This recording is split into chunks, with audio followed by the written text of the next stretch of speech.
হযরতে জাবের রাদিয়াল্লাহু তাআলা আনহু তিনি মনে মনে ভাবলেন, নবীকে একটু দাওয়াত করে যদি খাওয়াতে পারি আমার জীবনটা ধন্য হয়ে যাবে। কেন? গোটা পৃথিবীর সবথেকে দামি মানুষ যিনি, তিনি রাসূলুল্লাহ। সারা আসমানের সবথেকে দামি যদি হিসাব করা হয় রাসূলুল্লাহ, কবরের ভেতরে যিনি শুয়ে আছেন সবথেকে দামি ব্যক্তি রাসূলুল্লাহ, হাসরের ময়দানে সবথেকে দামি ব্যক্তি রাসূলুল্লাহ, জান্নাতের ভেতরে সবথেকে দামি ব্যক্তি তিনি হলেন রাসূলুল্লাহ। যে আমার ঈমান আমানতু বিল্লাহ ওয়া মালাইকাতিহি ওয়া কুতুবিহি ওয়া রাসূলিহি ওয়াল ইয়াউমিল আখির ওয়াল কদরি খাইরিহি ওয়া শাররিহি মিনাল্লাহি তাআলা ওয়াল বা'সি বা'দাল মাউত। হযরতে জাবেরের একটু ইচ্ছা লেগেছে নবীকে একটু দাওয়াত করে খাওয়াবেন, একটু মেহমানদারি করাবেন। নবী সাল্লাল্লাহু আলাইহি ওয়াসাল্লামের দরবারে গেলেন, সালাম দিলেন, আসসালামু আলাইকুম ইয়া রাসূলুল্লাহ ওয়া ইয়া হাবিবাল্লাহ। হুজুর আমার বড় ইচ্ছা লেগেছে, শখ লেগেছে, আমার বাড়িতে একটু আপনাকে দাওয়াত করে খাওয়াবো হুজুর। হুজুর মেহেরবানি করে একটু দাওয়াতটা গ্রহণ করুন। আল্লাহ নবী একটু মুচকি হেসে বললেন, জাবের তোমার বড় ইচ্ছা লেগেছে আমাকে দাওয়াত করে খাওয়াবে, যাও আমি রাসূলুল্লাহ তোমার দাওয়াতকে গ্রহণ করলাম, কবুল করে নিলাম। এত আস্তে সুবহানাল্লাহ বলবেন? একটু মন খুলে হবে না? যাও আমি রাসূলুল্লাহ তোমার দাওয়াতকে গ্রহণ করলাম, কবুল করে নিলাম। জাবেরের ভেতরে, হযরতে জাবের রাদিয়াল্লাহু তাআলা আনহুর ভেতরে আনন্দর ফোয়ারা হয়ে উঠল, আনন্দর বাতাবরণ তৈরি হয়ে গেল। একেবারে ভীষণ তিনি আনন্দিত হয়ে পড়লেন। ভীষণ আনন্দিত হয়ে গিয়ে সোজা একবারে বাড়িতে গিয়ে নিজের স্ত্রীর কাছে পৌঁছালেন। হে তরুণিয়া নওজওয়ান নেমাকেরা, হে আমার মুরব্বিয়ানেরা, বাবা রাসূলকে দেখেন হযরতে জাবের রাদিয়াল্লাহু তাআলা আনহু নিজের স্ত্রীর কাছে গিয়ে, নিজের হালিয়ার কাছে গিয়ে বললেন, ও আমার বিবি, ও আমার স্ত্রী, আজকে আমি রাসূলুল্লাহকে একটু দাওয়াত দিয়েছি, মনটা আমার বড় খুশি। হযরতে জাবেরের স্ত্রী জাবেরের হালিয়া তিনিও ভীষণ আনন্দিত হয়ে গেলেন, মনটা বড় খুশি হয়ে গেল। নবী আমাদের বাড়িতে আসবেন, নবীকে একটু মেহমানদারি করাবো। নবী আমাদের বাড়িতে আসবেন, নবীকে মেহমানদারি করাবো। মনটা বড় খুশি হয়ে গেল, ভীষণ আনন্দিত হলেন, ভীষণ তিনারা আনন্দ পাচ্ছেন যে নবী বাড়িতে আসবেন, রাসূল বাড়িতে আসবেন, ভীষণ তিনারা আনন্দ পাচ্ছেন। আল্লাহ নবী সাহাবী হযরতে জাবের রাদিয়াল্লাহু তাআলা আনহু সেই সময় বলেছেন, বিবি নবীকে তো দাওয়াত দিয়েছি, কিন্তু নবীর খাওয়াবো কি, মেনু কি হবে, খাওয়ানো কি হবে, রাসূলুল্লাহর জন্য কি কি আইটেম করা হবে একবার বলো। কেন আজকের দিনে আমরা যখন মাঝে মধ্যে বিয়ে বাড়িতে যাই, 14 রকম 15 রকম 18 রকম আইটেম করা হয়। এই জন্য মেনু চার্টটা যখন দেওয়া হয়, কিছু কিছু মানুষ দেখবেন খাওয়ার আগেতেই দেখবেন পড়াতে ব্যস্ত হয়ে যায়। কথা বলছেন না কেন? খালি গুনছে 1 2 3 4 5 6 7 8 9 10 11 12 13 14 15 রকম খাবো। কথা বলছেন না কেন? বিয়ে বাড়িতে মাঝে মাঝে দেয় না, প্রথমে চারটা দেয় না, মেনু চার্ট, 15 রকম আইটেম খাবো। চিন্তা করে দেখলো যদি বেশি খেয়ে নিই তাহলে 15টার খেতে পারবো না, তার মানে প্রথম থেকে আমাকে টুকটুক করে যেতে হবে, তবে 15টা স্বাদ পাবো, 15টা খেতে পারবো। কেন ভিতরে একটা হজম হওয়ারও ব্যাপার থাকবে। কথা বলছেন না কেন? আর কিছু কিছু মানুষ আছে উড়ি সর্বনাশ, এরা তো পুরো গলা পর্যন্ত দেয়, কথা বলে না, খেয়ে নিয়ে পানি খাওয়ারও ক্ষমতা থাকে না। না কিছু বলেন যে হযরতে জাবের রাদিয়াল্লাহু তাআলা আনহু নবীকে দাওয়াত করেছেন, কি আইটেম করবেন চিন্তা করছেন। অভাবের সংসার, গরিবের সংসার, বাড়িতে তো তেমন খাবার কিছু নাই। হযরতে জাবের রাদিয়াল্লাহু তাআলা আনহু বিবিকে বলছেন, বিবি নবী আসবেন, নবীর জন্য তাহলে এক কাজ করি, বাড়িতে একটা পোষা ছাগল আছে, এই ছাগলটাকে জবাহ করে ফেলি। কেন? নবী ছাগলের গোশত খেতে বড় পছন্দ করেন। জোরে বলবেন না? এই যে আমার ভাইরা গরুর গোশত আমাকে খাওয়াচ্ছিলেন, বললেন হুজুর এটা সিনার গোশত। তো নবী সিনার গোশত, ছাগলের গোশত, ছাগলের সিনার গোশত বড় পছন্দ করেন, বড় ভালোবাসেন। ভালো করে ভুনা যদি করে দেয়া হয়, নবী ছাগলের গোশতটা খুব পছন্দ করেন। তো সুতরাং বাড়িতে একটা পোষা ছাগল আছে, ওই ছাগলটাকে জবাহ করে ফেলি। ছাগলটাকে জবাহ করে নবীর জন্য একটু খাবার ব্যবস্থা করে দিই।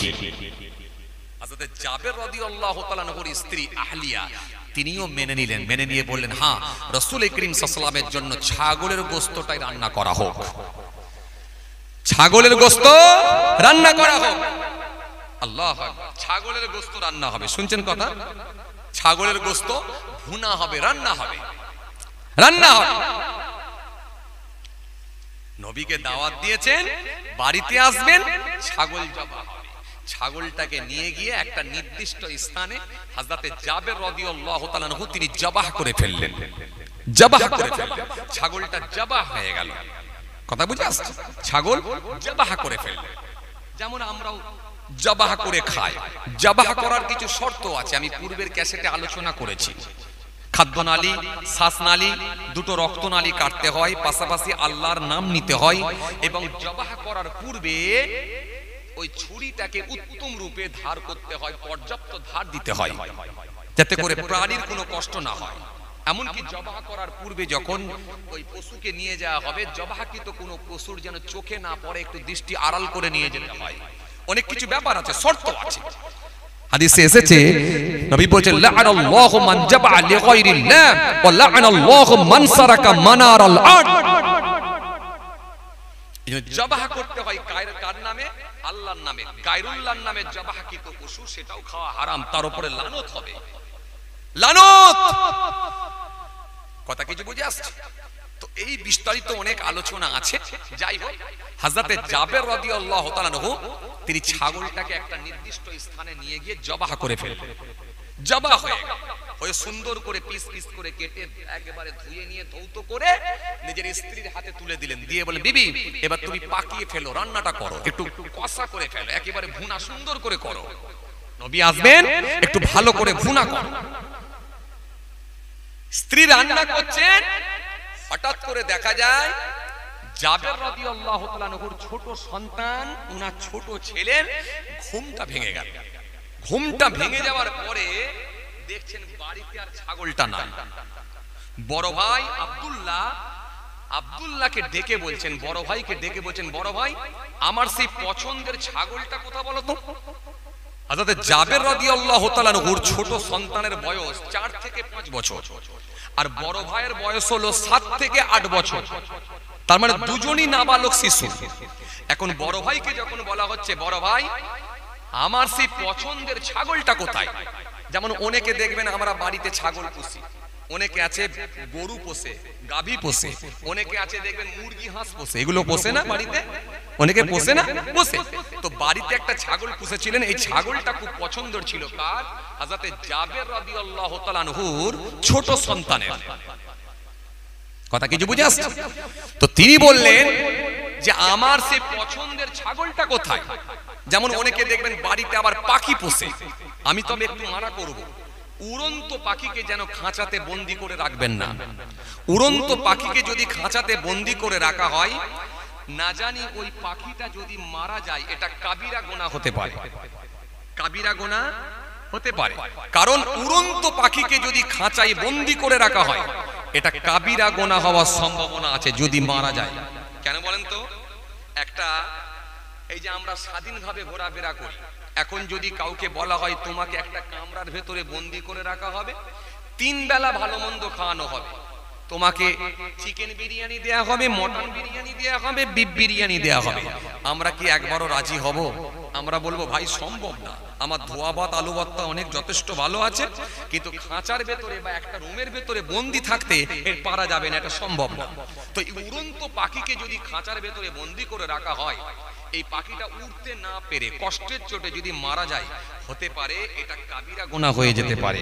জি, কোরআন শরীফের মধ্যে আল্লাহ বলেছে ইনতাজতানিবু কাবাইরা মা তুনহাউনা আনহু নুকাফির আনকুম সাইয়্যাতিকুম ওয়া নুদখিলুকুম মুদখালান কারীমা। আল্লাহ বলেন বান্দা তোমরা যদি বড় গুনাহগুলো থেকে বেঁচে থাকতে পারো তোমাদের ছোট গুনাহগুলোকে আমি আল্লাহ ক্ষমা করে দেব এবং তোমাদেরকে আমি সম্মানজনক স্থানে প্রবেশ করাবো। ছোট গুনাহগুলো ক্ষমা করে দেব। কে ক্ষমা করবে? আল্লাহ। এই যে 5 ওয়াক্তের আপনি নামাজ পড়েন, এই 5 ওয়াক্তের নামাজ দিয়ে আল্লাহ বহু সাগীরা গুনাহ maaf করে দেয়। এক মাসের যে রোজা রাখেন, এক মাসের রোজা দিয়ে আল্লাহ বহু সাগীরা গুনাহ maaf করে দেয়। আপনি যে জুমার নামাজ সপ্তাহে একদিন আদায় করেন, এই জুমার নামাজ দিয়ে সপ্তাহের বহু গুনাহকে আল্লাহ সাগীরা গুনাহকে ক্ষমা করে দিয়ে দেয়। এইজন্য আল্লাহ বলেন বড় গুনাহগুলো থেকে খালি বাঁচো, বাকি ছোট গুনাহগুলোকে আমি তোমাদের maaf করে দেব, সম্মানজনক স্থানে প্রবেশ করাবো, তোমরা টেনশন করো না। তার মধ্যে একটা বড় গুনাহ, সেটা কি বলছিলাম? কাবিরা গুনাহ হবে যদি পাখিটাকে খাঁচার ভেতরে বন্দী করে রেখে যদি মেরে ফেলেন আপনি। কথা বুঝে আসছে? এই সারা পৃথিবীতে পাখি আছে না নাই? আরে কথা বলছেন না কেন? আছে না নাই? শুধু কি মানুষই বসবাস করে? সারা পৃথিবীতে কোটি কোটি কোটি কোটি জীব বসবাস করছে। কথা ঠিক কিনা ভুল বলেন? এই যে এমনও প্রাণী আছে যেগুলোকে আমরা কখনো দেখি না, বলতে পারবেন? এমনও প্রাণী আছে, জীব আছে যেগুলোকে আমরা চোখেই দেখি, অথচ জঙ্গলের ভেতরে সেগুলো বসবাস করছে। কোটি কোটি কোটি কোটি, গুণে শেষ করা যাবে না। আমি একটা জায়গা থেকে তথ্য পেয়েছিলাম, খালি উড়ন্ত পাখি বসবাস করে 700 মিলিয়ন। কত বললাম? 700 মিলিয়ন। আচ্ছা 1 মিলিয়ন মানে কত লক্ষ?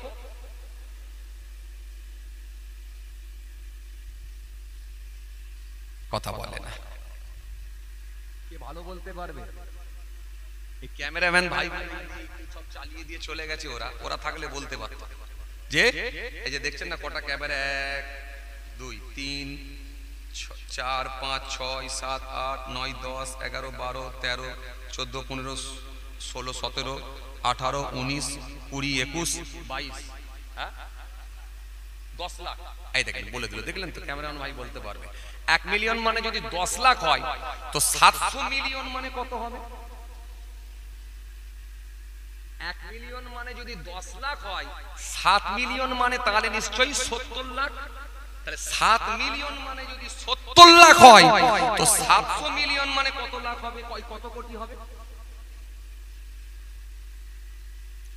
মারাত্মক ব্যাপার এটা। বাড়িতে গিয়ে যারা এই ম্যাথের যারা ভালো, যারা ম্যাথ নিয়ে পড়াশোনা করেন, ম্যাথের যারা ভালো স্টুডেন্ট হবেন, ভালো করে একবার ক্যালকুলেটর মেরে একটু গুণ করে হিসাব করে দেখবেন দেখিনি। আমার তো মনে হচ্ছে কত কোটি হবে, 70 কোটি মনে হয় সম্ভবত হতে পারে, আর নালে 700 কোটি। কত হবে বলেন দেখিনি?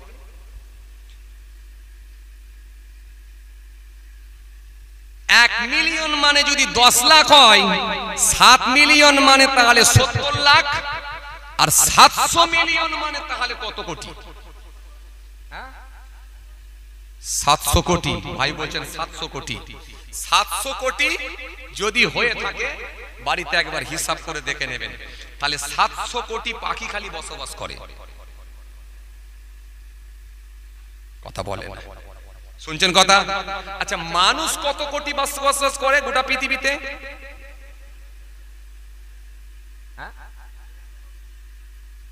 মানুষ 150 কোটি বসবাস করে সারা পৃথিবীতে। এ ভাইয়ের মনে হচ্ছে হিসাবটা ঠিক হচ্ছে না মনে হয়।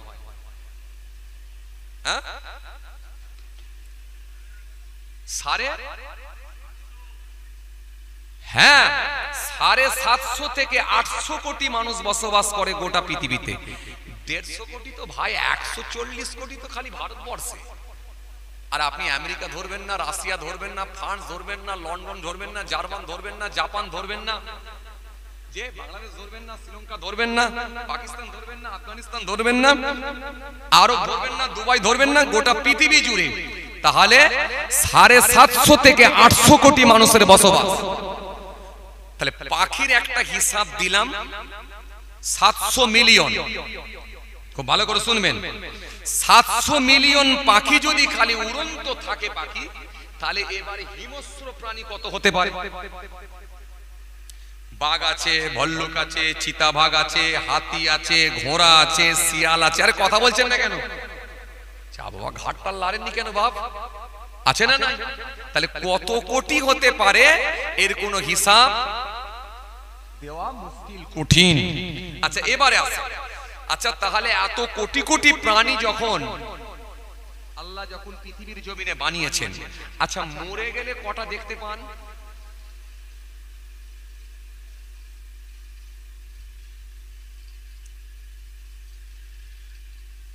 কটা দেখতে পান? আমি আপনাকে বলছি, যে কুকুরগুলো অ্যাক্সিডেন্টে মারা যায় সেগুলো দেখতে পান, আর যে পাখিগুলো খাঁচার ভেতরে বন্দি করে রেখেছেন খেতে না পেয়ে হোক বা অসুখে হোক খাঁচার ভেতরে যখন মারা যায় সেগুলোকে দেখতে পান। আপনি টেনে ঠ্যাংটা ধরে একটা জঙ্গলে ফেলে দেন কিংবা খালে বিলে ফেলে দেন, এছাড়া স্বাভাবিকভাবে বয়স হওয়ার কারণে, বার্ধক্যজনিত কারণে যখন কোনো প্রাণী বা পাখি মারা যায়, এগুলো কি কোনো দেখতে পান আপনারা?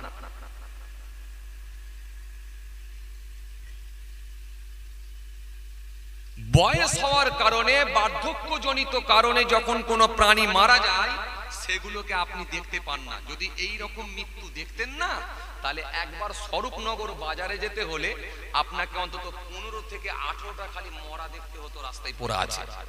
কারণ কোটি কোটি প্রাণী মানে হাজার হাজার, লাখ লাখ, কোটি কোটি কোটি কোটি প্রাণী আছে, মানে তার মানে এক এক দিনে কত হাজার হাজার প্রাণী মারা যাচ্ছে, কোনো হিসাব? কথা বলছেন না কেন? কোনো হিসাব নাই। আল্লাহু আলাম, একমাত্র আল্লাহই জানে, কিন্তু আমরা দেখতে পাই না কেন?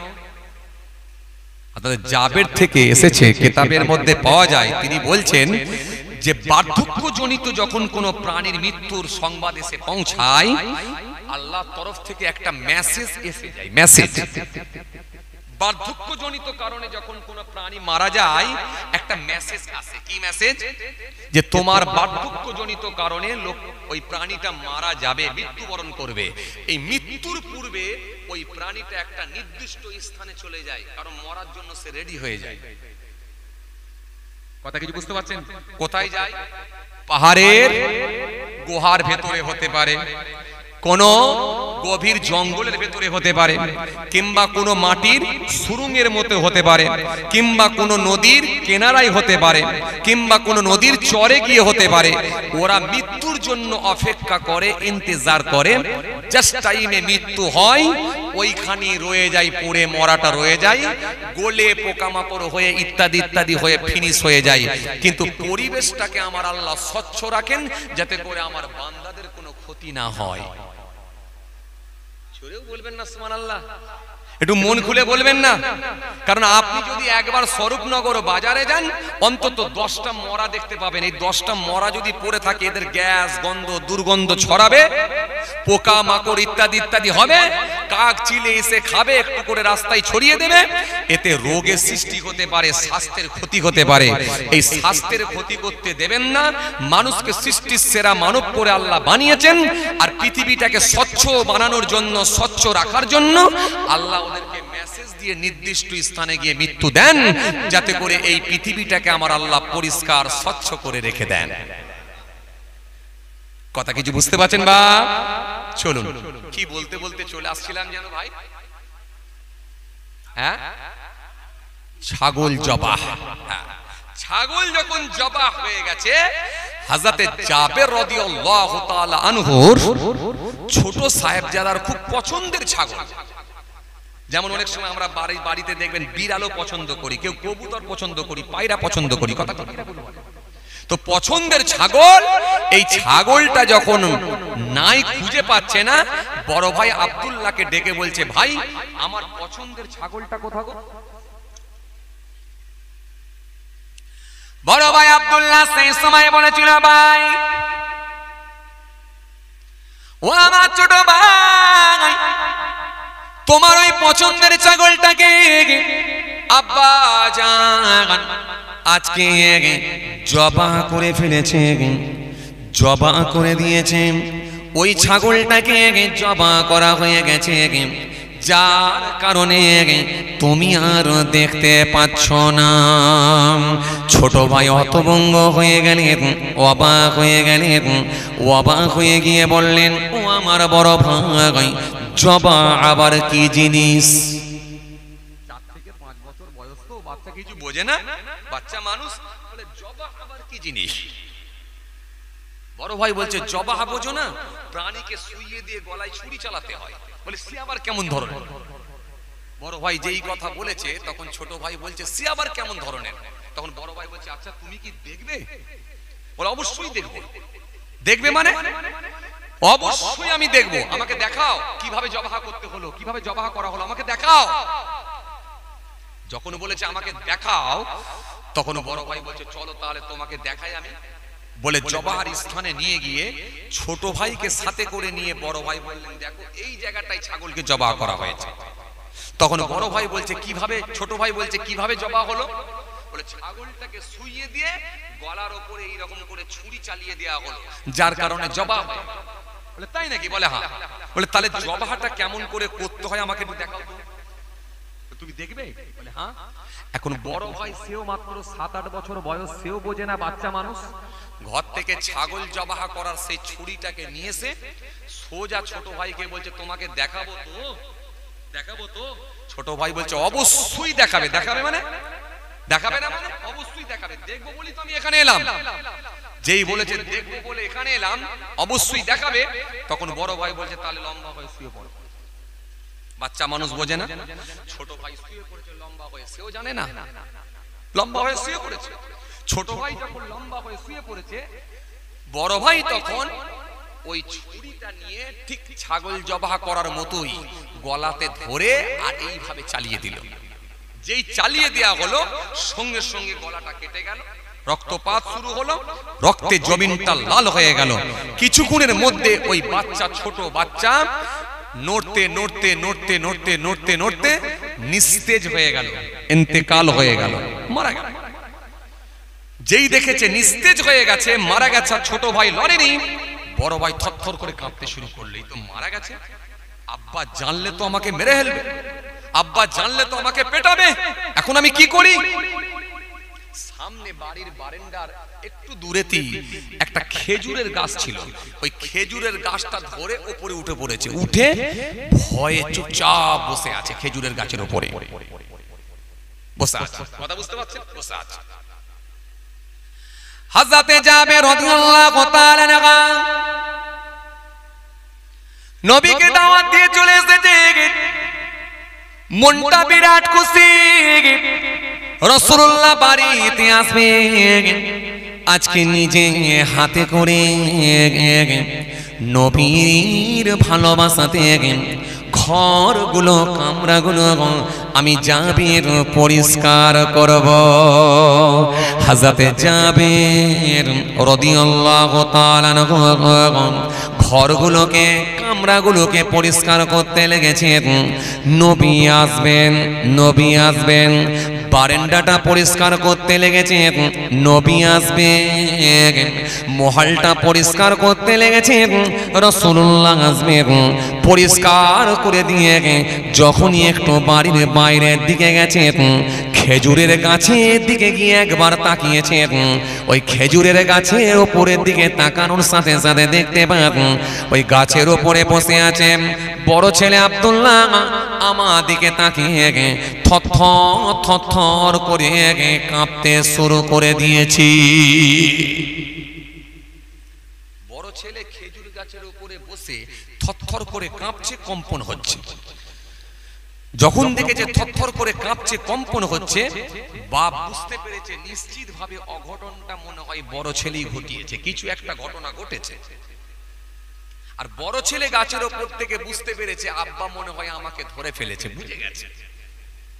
বড় ছেলে আব্দুল্লাহ তাকতে না পেরে বড় ভয় পেয়ে গেলেন।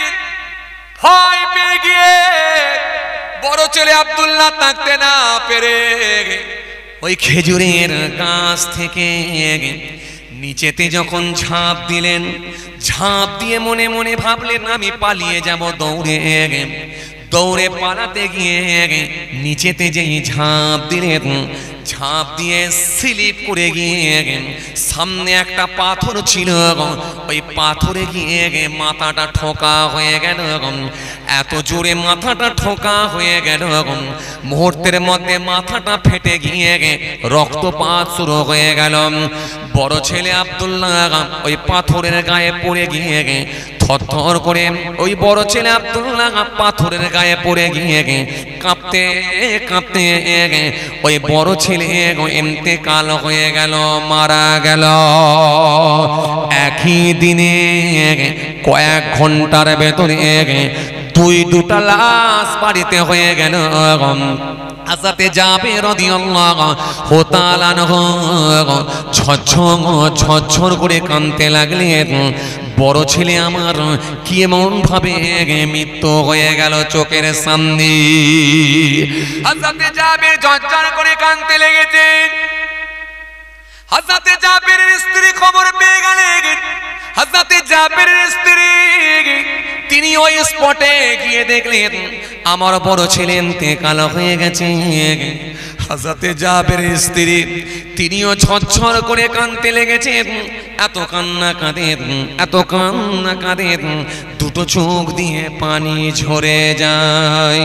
হযরতে জাবের বুঝালেন, বিবি কেঁদো না, কেঁদো না, কেঁদো না বিবি, কারণ এই দুঃসংবাদ যদি রাসূলুল্লাহ দরবারে গিয়ে পৌঁছে যায়, নবী প্রোগ্রামটা ক্যান্সেল করে দেবেন আর আসবেন না। নিশ্চিতভাবে আমরা এরকম সুযোগ হাতছাড়া করে ফেলব। ও বিবি কেঁদো না বিবি, সবর করো বিবি, সবর করো বিবি।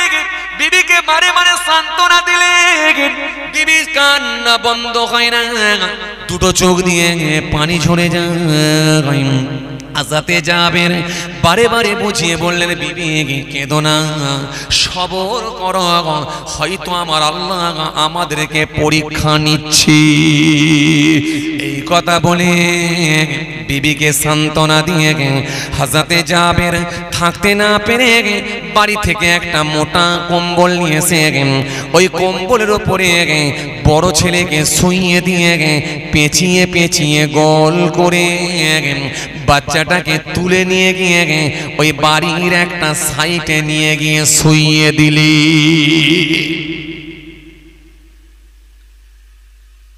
বাড়ির একটা সাইডে নিয়ে গিয়ে যখন ওই বাচ্চাটাকে শুইয়ে দেওয়া হয়েছে, হযরতে জাবের রাদিয়াল্লাহু তাআলা আনহুর মনটা বড় খারাপ, ঝরঝর করে কাঁদছে।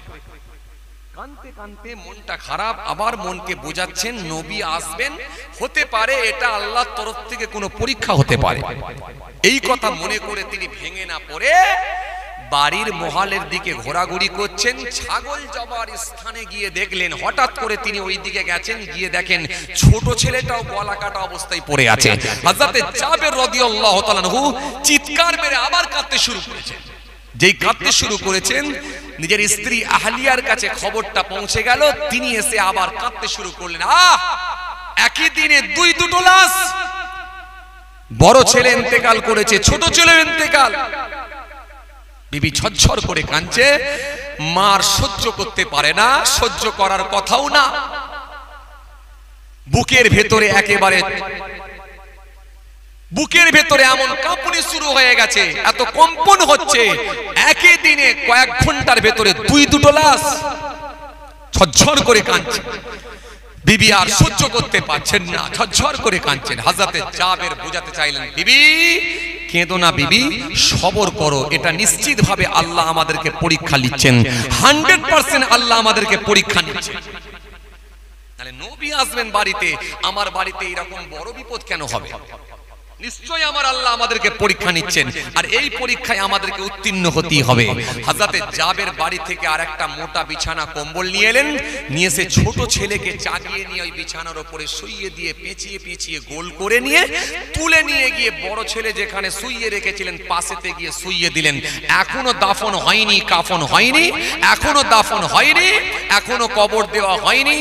নবী আসছেন, আগে নবীর মেহমানদারিটা হয়ে যাক, তারপরে তার অন্য কাজ হবে।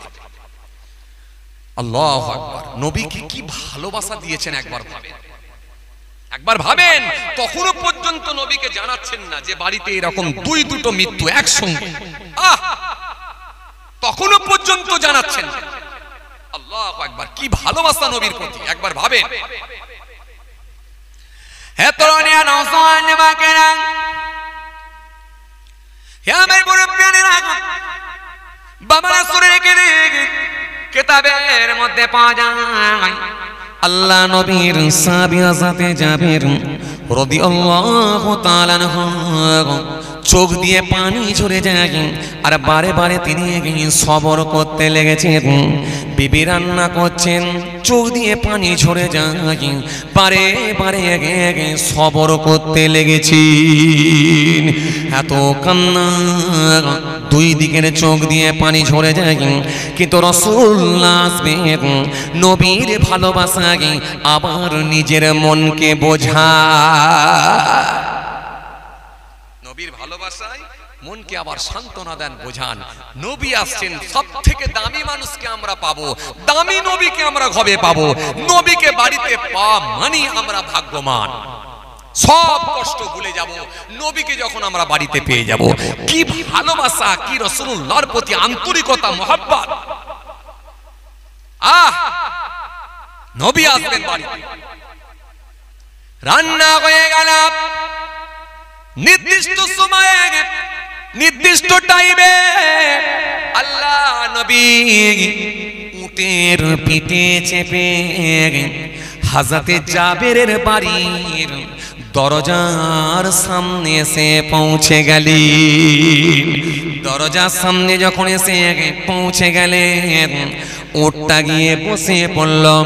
হযরত জাবেরের কাছে খবর গেল, হযরত জাবের রাদিয়াল্লাহু তাআলা আনহু বাড়ির বাইরে ছুটে ছুটে আসছেন, নবী আসছেন, নবীকে রিসিভ করব, ওয়েলকাম জানাবো, রাসূলুল্লাহ আমার বাড়িতে আসছেন।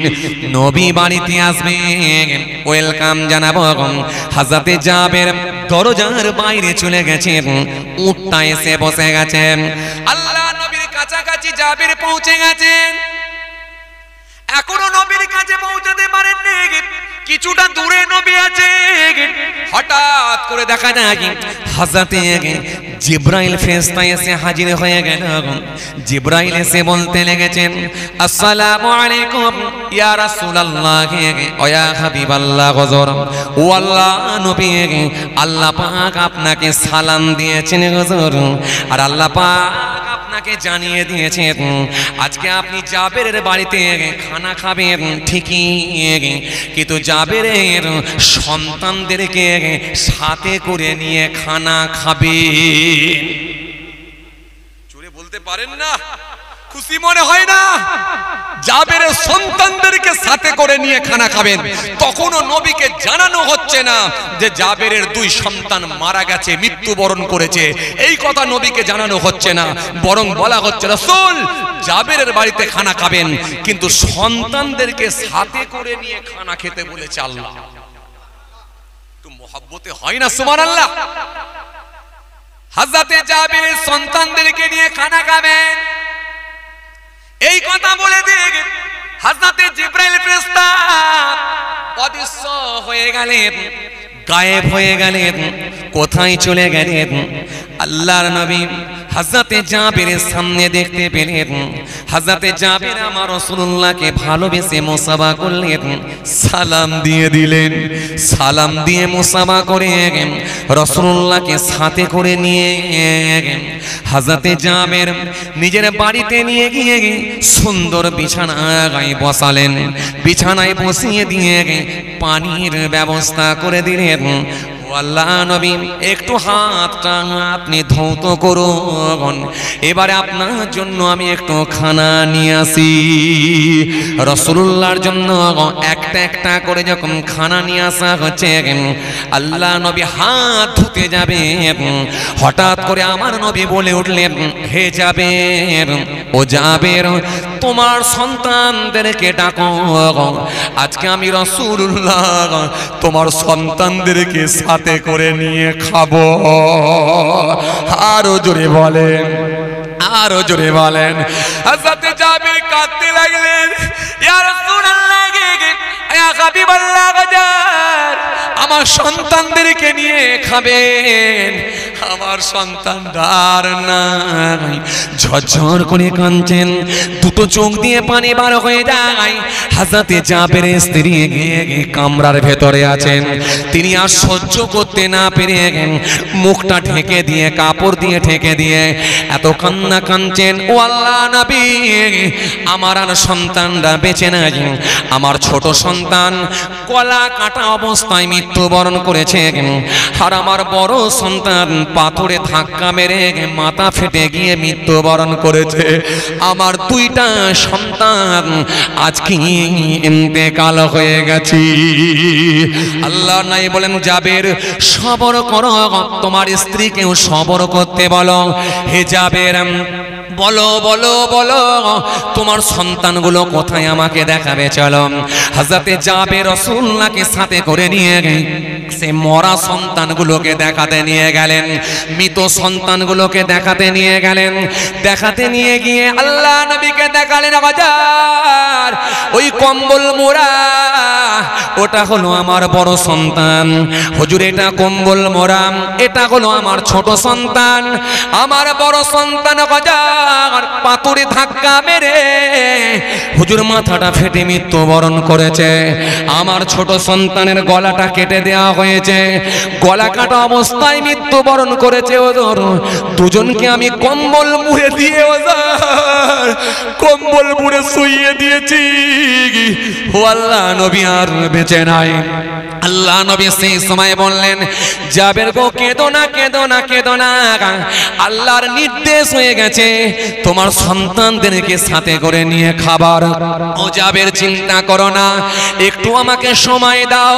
আল্লাহ নবী তাকতে না পেরে নিজের আঙুলে ইশারা করলেন, ওই মরা সন্তানগুলোর দিকে, মৃত সন্তানগুলোর দিকে ইশারা করলেন। অঙ্গুলি ইশারা দিয়ে বললেন, জাবেরের সন্তানেরা, ও জাবেরের ছেলেরা, ও জাবেরের সন্তানেরা, আল্লাহর হুকুমে জিন্দা হও। বলার সঙ্গে সঙ্গে ওই দুইটা সন্তান, বড় সন্তান উঠে দাঁড়িয়ে গেল, ছোট সন্তান উঠে দাঁড়িয়ে গেল। গলার কাটা নাই, মাথার ফাটা নাই। দুই সন্তান উঠে গিয়ে আল্লাহ নবীকে সালাম দিয়ে বললেন, ও আল্লাহ নবী, আমাদেরকে কি বলছেন এবারে বলুন। হুজুর, আমাদেরকে কি বলছেন এবারে বলুন। দুই সন্তান জিন্দা হয়ে গেল, এটা রাসূলুল্লাহর জন্য মুজিজা, নবীর জন্য স্পেশাল ক্ষমতা। আমি আপনাকে প্রথমে কি বলছিলাম, যে নবীর জন্য সম্পূর্ণ আলাদা ব্যাপার। মনে আছে আপনাদের? রাসূলুল্লাহর সঙ্গে অন্য নবীর সঙ্গেও কোনো তফাৎ, নবীর সঙ্গে আমার নবীর অনেক তফাৎ, অন্য নবীর সঙ্গে আপনি মেলাতে পারবেন না। জি, আল্লাহ নবী দুই সন্তানকে সাথে করে নিয়ে জাবেরের বাড়িতে বসে বসে খানা খেতে শুরু করে দিলেন। জোরে বলতে পারেন না? একটু মহব্বতে হয় না? এটা নবীর জন্য স্পেশাল, এই নবীর তুলনা হয় না। নবীর যত শুনবেন আপনার মন চেঞ্জ হয়ে যাবে, নবীর প্রতি ভালোবাসা, আন্তরিকতা আরো বেড়ে যাবে। চলো এবারে একটা কথা বলি। আচ্ছা, বড় সন্তান তিনিও নাবালক বাচ্চা শিশু মানুষ ছিলেন, তাই ছোট সন্তানের গলায় ছুরি চালিয়ে দিয়েছিলেন। তো বড় সন্তান যদি জানতেন যে ছোট সন্তানের গায়ে, ছোট ভাইয়ের গলায় যদি ছুরি চালিয়ে দেয় ওরা মরে যাবে বা মৃত্যুবরণ করবে, তাহলে কি আর বড় সন্তানটা গলায় ছুরি চালাতো? আরে কথা বলেন, এখানে চালাতো? চালাতো না। আর ছোট সন্তান যদি জানতো আমার গলায় ছুরি চালিয়ে দিলে আমি মৃত্যুবরণ করব, মারা যাব, সে কি আর লম্বা হয়ে শুয়ে পড়তো? আরে কথা বলেন, পড়তো? পড়তো না। আচ্ছা, এবারে আপনারা বলেন, এই যে ছুরি চালিয়ে হত্যা, এই হত্যা আজকে পৃথিবীর জমিনে, বাংলার জমিনে, ভারতবর্ষের জমিনে আজকে বর্তমানে বেশি হচ্ছে না কম হচ্ছে? যা বাবা, এই কথা বলেননি কেন আপনারা? বেশি হচ্ছে না কম হচ্ছে? আচ্ছা, যারা একে অপরকে যে জবাহ করে দিচ্ছে বা হত্যা করে দিচ্ছে, এগুলো কি নাবালক শিশু দ্বারা হচ্ছে নাকি না সব মোটামুটি জাননেওয়ালা ব্যক্তি সবই বোঝে জেনে বুঝি হচ্ছে? জেনে বুঝে হচ্ছে তো নাকি? তার মানে শিশু মানুষের কাজ নয়, যারা করছে সব জেনে বুঝি হচ্ছে। তার মানে হত্যা আজকের দিনে তুলনামূলকভাবে অনেক বেশি, কথা বলে না, বেশি বেড়েছে, হচ্ছে। এই কয়দিন আগের ঘটনা আপনাদের জানা আছে, ভাইরাল খবর, ক্যানিং এর জমিনে দেওর তার ভাবির মুন্ডু কেটে নিয়েছে। এই ঘটনা আপনাদের অনেকেরই জানা আছে। দেওর তার ভাবির মুন্ডু কেটে নিয়ে মাথার চুলের মুঠি ধরে হাতে করে নিয়ে যে থানায় আত্মসমর্পণ করেছিলেন। তিনি বলেছিলেন আমি মুন্ডু কেটেছি। তার মানে বিশাল একটা ব্যাপার, বিরাট একটা পালোয়ান না হলে হয়। থানায় গিয়ে আত্মসমর্পণ করছে, অনেকে ভয়ে পালিয়ে যায়, আবার থানায় গিয়ে আত্মসমর্পণ করে দেখাচ্ছে আমি পালোয়ানের দ্বারাই সবই সম্ভব। কথা বলে না, কথা বলছেন না কেন? হ্যাঁ না কিছু বলেন না রে বাবা। যে যে এই ভারতবর্ষের জমিনে, বাংলার জমিনে একটা নয়, প্রতিনিয়ত মানুষ হত্যা চলছে। কথা ঠিক কিনা বল বলেন? কোথাও আমরা দেখছি ট্রেনের ভেতরে পিটিয়ে পিটিয়ে মানুষকে মারা হচ্ছে, কোথাও আমরা দেখছি গরম রডকে পুড়িয়ে নিয়ে এসে ছ্যাঁকা দিয়ে মুহূর্তের মধ্যে তার উপরে চামড়া উঠে গিয়ে একেবারে ভিতরের গোস্ত বেরিয়ে যায়। মুসলমান ভালো করে শোনেন, কোথাও আমরা দেখছি সাপকে লাঠি পেটা যেমন করা হয় তার থেকে ভয়ঙ্কর ভাবে মানুষের উপরে প্রহার করে মানুষের মৃত্যু দেওয়া হচ্ছে। আরে কথা বলছেন না কেন? কোথাও আমরা দেখছি বড় তরোয়াল নিয়ে এসে মানুষের উপরে মারতে মারতে মারতে মারতে মুহূর্তের মধ্যে একটা মানুষকে মেরে দেওয়া হচ্ছে। খালি মানুষ মানুষ মানুষ, খালি ধর্মটা আলাদা, এটাই সমস্যা। ভাবতে অবাক লাগে আজকে কোথায় আমরা বসবাস করছি, কোন ভারতে বসবাস করছি। আই রে হাই, আমি চিন্তা করে দেখলাম এই রকম ভাবে তো আগে হতো না। এই 10 বছর 7 বছরে এত বেশি মার্ডার হচ্ছে কেন? তখন বুঝতে পারলাম একটা হলো ইহকাল আর একটা হলো পরকাল।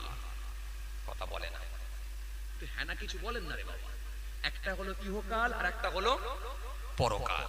এই ইহকালে যদি কোনো ব্যক্তির ভেতর থেকে দুনিয়ার ভয় ভীতি পালিয়ে যায়, তার মানে দুনিয়ার জেল জরিমানা আদালত ফাঁসি এই কি বলে হত্যা, এগুলো যদি দুনিয়ার আদালত জেল জরিমানা যদি ভেতর থেকে যদি ভয় ভীতি পালিয়ে যায়, তার দ্বারাই অন্যায় কাজ করা সম্ভব। আর একটা ব্যক্তি যদি কবরে আখিরাতের ভয় ভীতি যদি ভেতর থেকে পালিয়ে যায়, তার দ্বারাও তো মনে রাখবেন এরকম অন্যায় কাজ করা সম্ভব। চিন্তা করে দেখলাম যারা এই রকম অন্যায় কাজগুলো করছে তারা পরকালকে বিশ্বাস করে না। পরকালকে যখন বিশ্বাস করে না, তার মানে ওই দিকে তো যাচ্ছেই না। এবারে ইহকাল, এই ইহকালে এই যে পৃথিবীর জমিনে জেল জরিমানা ফাঁসি যদি তাদের ভেতর থেকে যদি ভয়ভীতিটা পালিয়ে যায়, তার মানে মার্ডার করাটা তাদের কাছে কোনো ব্যাপারই নয়। কারণ যখন কোনো মানুষ মার্ডার করার প্রস্তুতি নেয়, সে জানে আমি একটা দলের সঙ্গে যুক্ত আছি, আমার দলের কর্মীরা যারা আছে বা আমার দলের সহকর্মী যারা আছে বা আমার দলের যারা নেতৃত্ব আছে, নিশ্চিতভাবে আমি মার্ডার করলেও জেল হলেও কিন্তু আমাকে অল্প দিনের ভেতর দিয়ে অল্প দিনের মধ্যে আমার জামিন করিয়ে নেবে এবং গলাতে আমার মালা দিয়ে বরণ করিয়ে নিয়ে আসবে। আরে কথা বলছেন না কেন? হ্যাঁ না কিছু বলেন না? যখন সে জেনে যাবে যে জামিন আমার নিশ্চিত, তখন জানবেন তার অন্যায় কাজের দিকে ধাবিত হওয়াটাও তার দ্বারাই কোনো সমস্যা নাই। তো সুতরাং ভাইরা আমার, বন্ধুরা আমার, খেয়াল করেন, এই জন্য আজকের দিনে এই বড় বড় অন্যায় কাজের সঙ্গে যুক্ত হয় মানুষ, তাদের পেছনে একটা দল থাকে বলে, সাপোর্ট আছে বলে তারা মনে করে আমাদের দ্বারাই অন্যায় হলেও কিন্তু আমার দলের যারা কর্মী আছেন বা দলের যারা নেতৃত্ব আছেন তারা আমাদেরকে জামিন করিয়ে নেবে, যার কারণে ভেতর থেকে ভয় ভীতিটা পালিয়ে গেছে। ও মুসলমান ভালো করে শোনেন, এই ইহকালে যদি আমরা ন্যায় বিচার নাও পাই, কিন্তু পরকালে আল্লাহর দরবারে বিচার পেতেই হবে। কথা ঠিক কিনা ভুল বলেন? কেন? আমার আল্লাহ বলেন আহকামুল হাকিমিন, উত্তম বিচারক। উত্তম বিচারক, উত্তম বিচারক কেমন? খুব ভালো করে শোনেন। কোন মানুষ যদি একটা মার্ডার করে, খুব ভালো করে শুনবেন, কোন মানুষ যদি একটা মার্ডার করে, ওই ব্যক্তিটাকে যখন দোষী সাব্যস্ত করে তাকে তুলে নিয়ে গিয়ে যদি অ্যারেস্ট করা হয়, জজ সাহেব যদি নিরপেক্ষভাবে বিচার করে, এখন এই মার্ডার করার জন্য এই মার্ডার কেসের আসামি যে, তার কি বিচার হতে পারে? হ্যাঁ,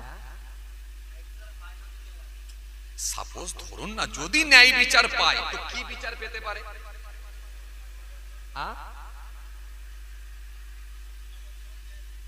ভাই বলছে, ইউটিউবার ভাই বলছে যাবজ্জীবন জেল হতে পারে। আচ্ছা আপনারা বলেন কি হতে পারে? ফাঁসিও হতে পারে। ওই ভাই একটা ভালো বলেছে, ফাঁসিও হতে পারে, যাবজ্জীবন জেলও হতে পারে। ঠিক।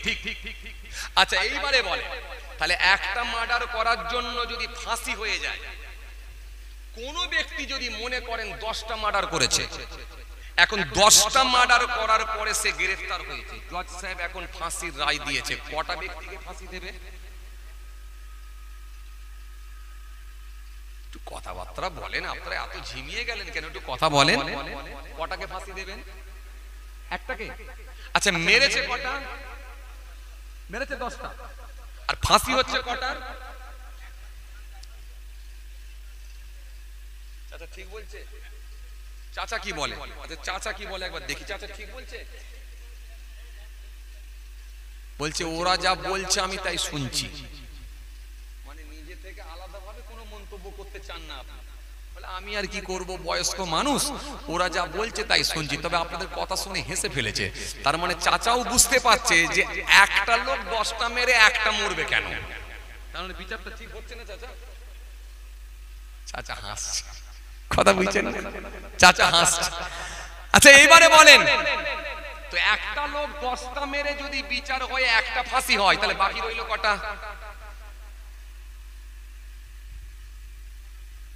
কি বিপদে পড়েছি আল্লাহ। একটা লোকের চোখে কিন্তু ঘুম নাই, কিন্তু একটা লোকের মুখে কথাও নাই।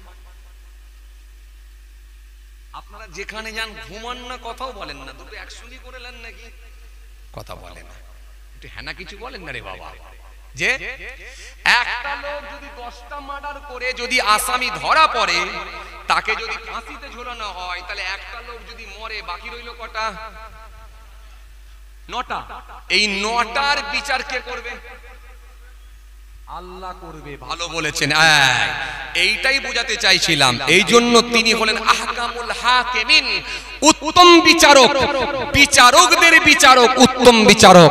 কারণ আমার আল্লাহ কিয়ামতের ময়দানে যখন বিচার করবেন, ওই লোকটাকে একবার মার্ডার করবেন, ফের জিন্দা করবেন, আবার একবার মার্ডার করবেন, ফের জিন্দা করবেন, আবার একবার মার্ডার করবেন, ফের জিন্দা করবেন, আবার একবার মার্ডার করবেন, ফের জিন্দা করবেন, 10 বার করে কমপ্লিট করবেন। তো আস্তে সুবহানাল্লাহ বলবেন, জোরে বলতে পারেন না? একটু মন খুলে হয় না? তাহলে আল্লাহর বিচারটা আলাদা বিচার, আলাদা বিচার। তার মানে পৃথিবীর জমিনে যদি বিচারের জায়গায় যদি কেউ নাও পায়, এই পৃথিবীর জমিনে যদি বিচার নাও পায়, নাই বিচার না পেলেও কিন্তু আল্লাহর আদালতে বিষ যাবে না, 100% বিচার পাবে।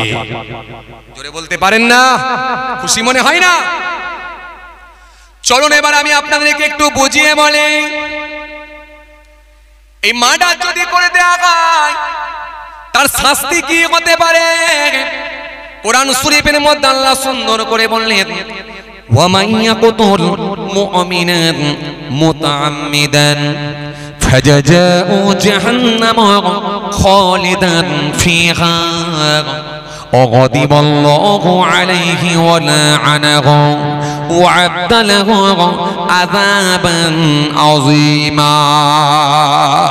আল্লাহ কোরআন শরীফের মধ্যে সুন্দর করে জানিয়েছেন, মার্ডার যদি করা হয় তার বিচার কি হতে পারে। কোরআন শরীফের মধ্যে আল্লাহ জানিয়েছেন, তার মানে পালাবার কোনো জায়গা নাই। আমাদের সমাজে কিছু মানুষ আছে দেখবেন, সামান্য সম্পত্তির জন্য নিজের ভাইকে পর্যন্ত মার্ডার করে দেয়। আমাদের সমাজে এমন স্বামী আছে দেখবেন, পরকীয়ায় লিপ্ত হওয়ার কারণেতে পর পুরুষ দিয়ে নিজের স্ত্রীকে পর্যন্ত খুন করে দেয়। 10 বছরের সংসার ভেঙে চুরমার হয়ে যায়। আমাদের সমাজে এমনও বিবি আছে, আমাদের সমাজে এমন স্ত্রী আছে, পরকীয়ায় লিপ্ত হওয়ার কারণেতে পর পুরুষ দিয়ে কিংবা বয়ফ্রেন্ড দিয়ে নিজের স্বামীকে পর্যন্ত খুন করিয়ে দেয়। 10 বছরের সংসার এক মুহূর্তে ভেঙে দেয়। কেউ খুন হয়ে কবরে যায়, আর কেউ খুন করে জেলে যায়। ও মুসলমান ভালো করে শুনে রেখে নেন। এই জন্য সুন্দর করে আল্লাহ কোরআনের মধ্যে বললেন, ওয়া ইয়াকুতুল মুমিনান মুতাআম্মিদান ফাজাজাউ জাহান্নাম খালিদান ফিহা ওয়া গাদিবাল্লাহু আলাইহি ওয়া লা'আনাহু وأعد لهم عذابا عظيما আল্লাহ কোরআন শরীফের মধ্যে বললেন ওয়া মান ইয়াকতুল যে ব্যক্তি কতল করে দেয় মুমিনান কোন মুমিনকে যদি কতল করে দেয়া হয় আমি আল্লাহ বলি মুতাআম্মিদান সেটা যদি ইচ্ছাকৃতভাবে হয় ইচ্ছাকৃতভাবে যদি কোনো মুমিনকে কতল করে দেয়া হয় ইচ্ছাকৃতভাবে যদি কোনো মুমিনকে হত্যা করে দেয়া হয় আমি আল্লাহ বলছি ফাজাজাউ জাহান্নাম খালিদান ফিহা ফাজাজাউ জাহান্নাম তার ঠিকানা হবে জাহান্নাম ঠিকানা কোথায় জোরে বলেন ঠিকানা কোথায় জাহান্নাম এখন আপনারা বলবেন হুজুর এটাও তো আমরা জানতাম কতল করে দিলে হত্যা করলে জাহান্নামে যাবে না আবার যেতে হবে কিন্তু হুজুর আপনাদের মুখে শুনেছি সামান্য পরিমাণ ঈমান নিয়ে যদি মৃত্যু হয় একদিন না একদিন নাজাত পাবে এই ওয়াজ শুনেছেন না শুনেন আরে কথা বলছেন না কেন শুনেছেন না শুনেননি শুনেন না সামান্য পরিমাণ যদি ঈমান নিয়ে মৃত্যুবরণ করে একদিন না একদিন নাজাত পাবে চাচা শুনেছেন আই চাচা শুনেছে তার মানে এই ওয়াজ হয়েছে তার মানে এখন যদি কেউ মার্ডার করতে যায় সে যদি এই নিয়ত করে লাগে যে সামান্য পরিমাণ ঈমান নিয়ে যদি মৃত্যুবরণ করি তার মানে নাজাত তো আবার পাচ্ছি কথা বলে হ্যাঁ এখন যদি মাথায় ঢুকে যায় যে আবার ফের বেরিয়ে আসবো জাহান্নাম থেকে তাহলে ওকে রুকা যাবে আর রুকা যাবে না কেন পৃথিবীর জমিনে যেমন যদি কেউ জেনে যায় যে আমার জেল হলেও কিন্তু আমার দলের মানুষেরা আমাকে বের করে নিয়ে আসবে জামিন আমার হবে আমার যে দলের সঙ্গে আমি যুক্ত আছি ওই নেতৃত্বরা আমাকে বের করে আনবে ওকে যেমন রোকা যাবে না অনুরূপ ভাবে যদি মাথায় ঢুকে যায় আবার জান্নাত হবে জাহান্নাম থেকে বেরিয়ে আসবো ওকে রোকা যাবে না কিন্তু মাঠটা কেমন হবে বিচারটা কেমন হবে অনেকটা ধারা সিস্টেম ধারা বোঝেন আপনারা ধারা বোঝেন যেমন দেখবেন 255 নম্বর ধারা যেমন ধরবেন 388 নম্বর ধারা যেমন দেখবেন 415 নম্বর ধারা তার মানে একটা পকেট মার যদি পকেট মারি করে তার বিচার আলাদা হয় আর একটা লোক যদি মার্ডার করে তার বিচার আলাদা হয় একটা লোক যদি নারী নির্যাতন করে তার বিচার আলাদা হয় আর একটা লোক যদি লোকের বাড়ি ভেঙে দেয় তার বিচার আলাদা হয় তার মানে ধারা যেমন বিচারও ঠিক তেমন শাস্তিও ঠিক তেমন এখন প্রথমত আপনাকে বুঝতে হবে আপনি যখন মার্ডার করে বের ফেললেন আপনি যখন মার্ডার করার জন্য প্রস্তুতি নিয়েছেন আপনি কিভাবে বুঝলেন যে ঈমানের সঙ্গে মৃত্যু হলে পেরা নাজাত পাবো ঈমানের সঙ্গে যে মরবো এটা বুঝলেন আপনি কি করে কথা বলেন ঈমানের সঙ্গে তো মৃত্যু নাও হতে পারে আরে কথা বলছেন না কেন মৃত্যু তো নাও হতে পারে তাহলে আপনি বুঝলেন কি করে যে ঈমানের সঙ্গে হবে চলুন এই জন্য আল্লাহ ক্লিয়ার করলেন সোনা বান্দা মৃত্যুটা যে আমি আল্লাহ দেব এটা তো বড় যন্ত্রণাদায়ক আর আযাবটা আমি আল্লাহ যেটা রেখেছি সেটা নিয়ে একটু ক্লিয়ার করছি ধারাটা কেমন শোনো আমি আল্লাহ বলছি ফাজাজাউ জাহান্নাম তার ঠিকানা হবে জাহান্নাম আমি আল্লাহ বলি খালিদান ফিহা সেখানে সে চিরকাল থাকবে তার মানে আর কোনোদিন বেরিয়ে কথা বলেন বেরিয়ে আসবে না তার মানে আর কোনোদিন বেরোনোর কোনো সুযোগ নাই এজন্য আল্লাহ বলে বান্দা শোনো এর শাস্তিটা কেমন হবে শোনো তারপরের লাইনটা আমি আল্লাহ কি বললাম খালিদান ফিহা গাদিবাল্লাহু আলাইহি ওয়া লা'নাহু ওয়া আ'adda লাহু আযাবান আযীমা আল্লাহ কোরআনের মধ্যে সুন্দর করে বললেন এর আযাবটা কেমন আমি আল্লাহ দেব গাদিবাল্লাহ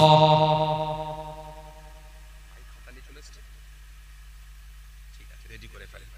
যাক, আমি আর বলছি না, আল্লাহ নিয়ে এলে আবার আলোচনা হবে ইনশাআল্লাহ।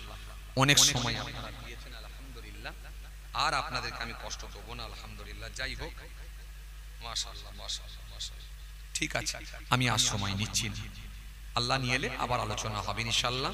কারণ এইভাবে যদি কোরআনের আয়াত একটা একটা করে বলা হয়, গোটা কতেক নবীর হাদিস যদি দেওয়া হয়, এই হত্যাকারী শাস্তিটা আল্লাহ কি রেখেছে আপনি বুঝতে পেরে যাবেন। এত সহজ নয়, এত সহজ নয়। যা খুশি তাই করবো আর একদিন না একদিন নাজাত পাবো, জান্নাত পাবো, এটা ভুলে যেতে হবে, এটা ভুলে যেতে হবে।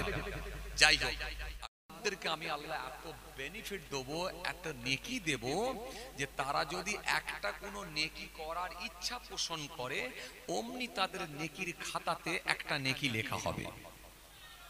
খুব ভালো করে বুঝবেন, নেকি করার ইচ্ছা পোষণ করেছে, নেকি কিন্তু করেনি। আপনি দুপুরবেলা গোসল করতে যাচ্ছেন, কোথায় যাচ্ছেন? গোসল করতে। কিংবা দুপুরবেলা কোথায় যাচ্ছেন? দোকানটা বন্ধ করে বাড়ির দিকে যাচ্ছেন। কি নিয়ত করেছেন? বাড়িতে গিয়ে একটু জোহরের নামাজ পড়বো, কিংবা মসজিদে গিয়ে একটু জোহরের নামাজ পড়বো।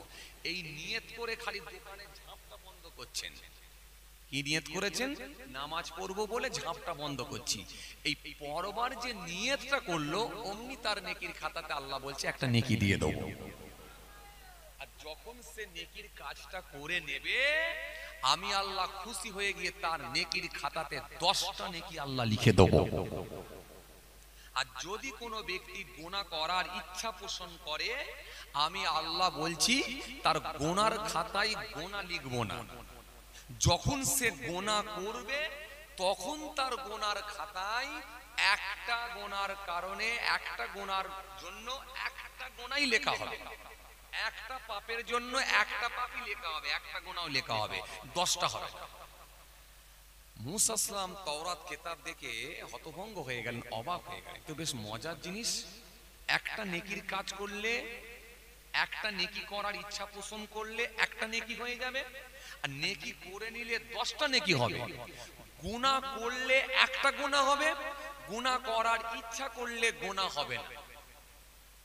তো মজার জিনিস দেখছি, মুসা সালাম আল্লাহর কাছে দরখাস্ত করলেন, আল্লাহ এটা কোন নবীর উম্মতদের জন্য করেছে?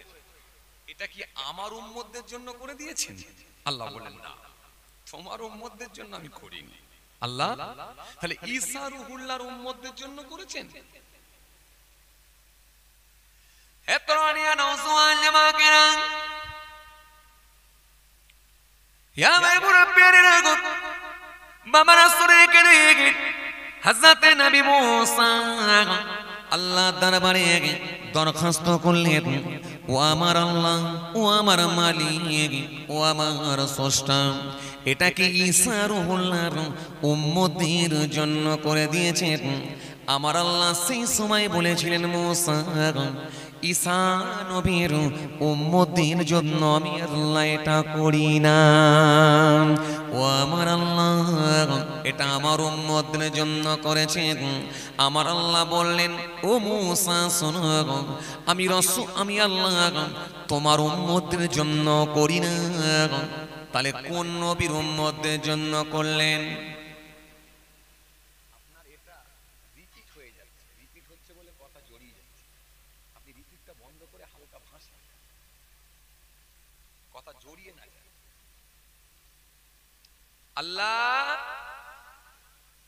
তাহলে কোন নবীর উম্মতদের জন্য করেছেন? ঈসা নবীর উম্মতদের জন্য যদি না করে থাকেন, আমি মুসা নবী আমার উম্মতদের জন্য যদি না করে থাকেন, তো দাউদ নবীর উম্মতদের জন্য করেছেন? আল্লাহ বললেন, না।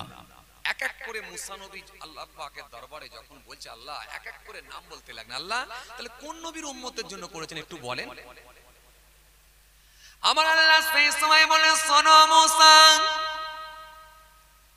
আমি আল্লাহ পাক এই ব্যবস্থাটা করে দিয়েছি, এই বেনিফিট দেব একমাত্র আমার হাবিবুল্লাহ, আখিরি নবী, তো জাহানের বাদশাহ, যে নবীকে না পাঠালে আমি আল্লাহ কিছুই বানাতাম না, যে রাসূলুল্লাহর জন্য আমি আল্লাহ সওয়াব বানিয়েছি, সেই নবীকে আমি আল্লাহ তো ভালোবাসি, যার শান মর্যাদাকে আমি আল্লাহ সব থেকে বেশি বাড়িয়ে দিয়েছি।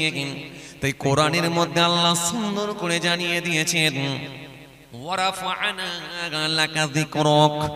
কোরআনের মধ্যে আল্লাহ বলেছেন, ইয়া আইয়ুহাল্লাযীনা আমানুস্তাজিবু লিল্লাহি ওয়ার রাসূল ইযা দাআকুম ইয়া আইয়ুহাল্লাযীনা আমানু লা তারফা'উ আসওয়াতাকুম ফাওকা সাওতিন নবী।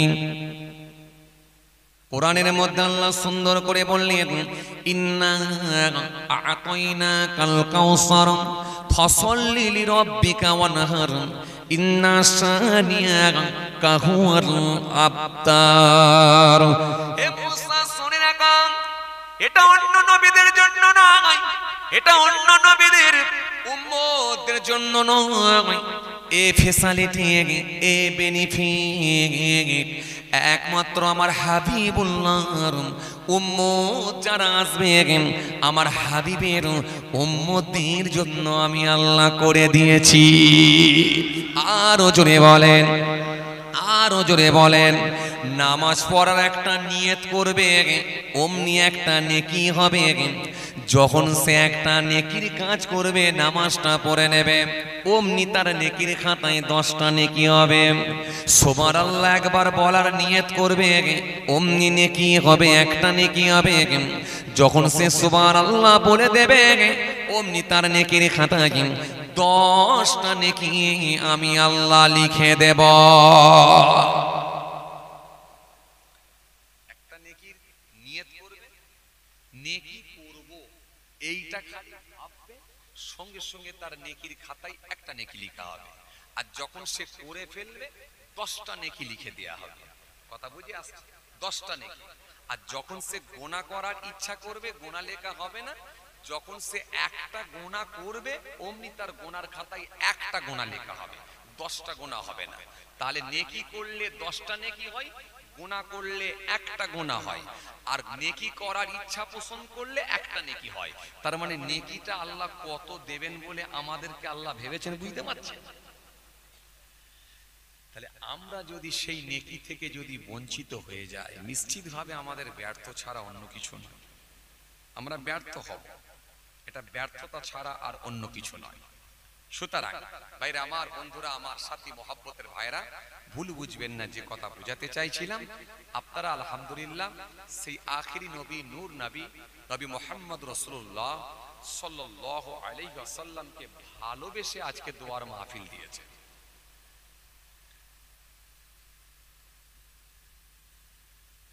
নবী সাল্লাল্লাহু আলাইহি ওয়াসাল্লামকে ভালোবেসে আজকের দোয়ার মাহফিল দিয়েছেন। আজকের এই মাহফিল রাসূলুল্লাহর ভালোবাসায় এই দোয়ার মাহফিল। কথা ঠিক কি না? আল্লাহর সন্তুষ্টির জন্য তার হাবিবুল্লাহকে ভালোবেসে এমন একটা মাস আমরা পছন্দ করেছি, বেছে নিয়েছি, যেটা হলো রবিউল আউয়াল মাস। রবিউল আউয়াল মাস আরবি মাসের তৃতীয় মাস, সেটা হলো রবিউল আউয়াল মাস। এই রবিউল আউয়াল মাসের গুরুত্ব অনেক বেশি। বাংলায় যেমন একটা মাস আছে প্রথম মাস, বাংলায় মোট 12টা মাস আছে, ইংরেজিতে তেমন 12টা মাস আছে, অনুরূপ ভাবে আরবিতেও কিন্তু 12টা মাস আছে। বাংলা মাসের প্রথম মাসের নাম কি ভাই? বৈশাখ মাস। বাংলা মাসের প্রথম মাস যদি বৈশাখ মাস হয়, তো ইংরেজি মাসের প্রথম মাসের নাম কি? জানুয়ারি। ইংরেজি মাসের প্রথম মাস যদি জানুয়ারি হয়, আরবি মাসের প্রথম মাসের নাম কি চাচা? চাচা, আরবি মাসের প্রথম মাস, চাচা, আরবি মাসের দ্বিতীয় মাসের নাম? হ্যাঁ, সফর মাস। খুব ভালো বলেছেন, মাশাআল্লাহ। আর আরবি মাসের তৃতীয় মাস? এই তো, বাহ, চাচা তো গুনে গুনে বলে দিচ্ছে, মাশাআল্লাহ। রবিউল আউয়াল মাস, খুব ভালো বলেছেন, আলহামদুলিল্লাহ। তার মানে এখন আমাদের সামনে তাহলে কোন মাস চলছে? রবিউল আউয়াল মাস। রবিউল আউয়াল মাসের একটা গুরুত্ব রয়েছে, এর তাৎপর্য রয়েছে। কারণ এই মাসটা নবীর আসার মাস, রাসূলুল্লাহ সাল্লাল্লাহু আলাইহি ওয়াসাল্লামের আগমনের মাস। নবী এসেছিলেন ক তারিখে? 12 তারিখে। ভালো বলেছেন মাশাআল্লাহ, খুব ভালো বলছেন মাশাআল্লাহ। বাহ, সব আপনাদের মুখস্থ, এটা শুনে শুনেই মুখস্থ হয়ে গেছে মাশাআল্লাহ। 12 তারিখ, যদিও এটা নিয়ে ইখতিলাফ রয়েছে, মতবিরোধ রয়েছে। কেউ বলেছেন 12 তারিখ, কেউ বলেছেন না 9 তারিখ। 9 তারিখ আর 12 তারিখ নিয়ে ইখতিলাফ, মতবিরোধ। তবে বেশিরভাগ ফাকিগণের মতে বা বেশিরভাগ মুহাদ্দিসিন কেরামগণের মতে 12 তারিখের গুরুত্বটা বাড়ানো হয়েছে। তার মানে 12 তারিখের গুরুত্বটা বাড়িয়ে দেওয়া হয়েছে। এই জন্য 12 রবিউল আউয়াল কি আমরা ধরে চলি। 12 রবিউল আউয়াল এসেছিলেন আমার রাসূলুল্লাহ সাল্লাল্লাহু আলাইহি ওয়াসাল্লাম। ক তারিখে এসেছিলেন? 12 তারিখে। কোন সময় এসেছিলেন? কোন সময় এসেছিলেন? সুবহে সাদেকের সময়, অর্থাৎ রাতের শেষ সময়, একেবারে শেষ লগ্নে, আর দিনের সূচনা শুরু। এই রকম একটা সময়ে তার হাবিবুল্লাহকে আল্লাহ পৃথিবীর জমিনে প্রেরণ করেছিলেন। রাত বলেছিল আল্লাহ দিনের নবী রাতে আসুক, আর দিন বলেছিল আল্লাহ দিনের নবী দিনে আসুক। আল্লাহ উভয়ের কথাকে মঞ্জুর করে একেবারে রাতের শেষ লগ্নে আর দিনের সূচনা শুরু, এই রকম একটা সময়, সুবে সাদেকের সময় তার হাবিবুল্লাহকে আল্লাহ পৃথিবীর জমিনে প্রেরণ করেছিলেন। নবী আসবেন, সবাই খুশি, স্বয়ং আল্লাহ নিজেও খুশি। আল্লাহ নিজেও খুশি। নবী আসবেন, সবাই খুশি। জি, আরববাসীরা এত অন্যায়, এত অত্যাচার, এত অবিচার, এত পাপ কর্মের সঙ্গে সম্পৃক্ত হয়েছে। আল্লাহ পাক নারাজ হয়ে গিয়ে অসন্তুষ্ট হয়ে গিয়ে আল্লাহ রহমতের দরজাটা বন্ধ করে দেবার আদেশ দিয়েছিলেন। রহমতের দরজা বন্ধ হয়ে গিয়েছে, পানি আর হয়নি, দীর্ঘদিন ধরে পানি হয়নি।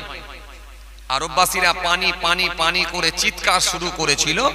জ্যান্ত গাছগুলো সব পানির অভাবে, ফুল পাতাগুলো সব শুকিয়ে গিয়ে ঝরে ঝরে পড়তে শুরু হয়েছিল। জীবজন্তুগুলো সব পানির অভাবে মারা যেতে লেগেছে। কিন্তু রাসূল আসছেন, আমার দোস্ত বন্ধু আসছেন, আল্লাহর সহ্য করতে পারলেন না।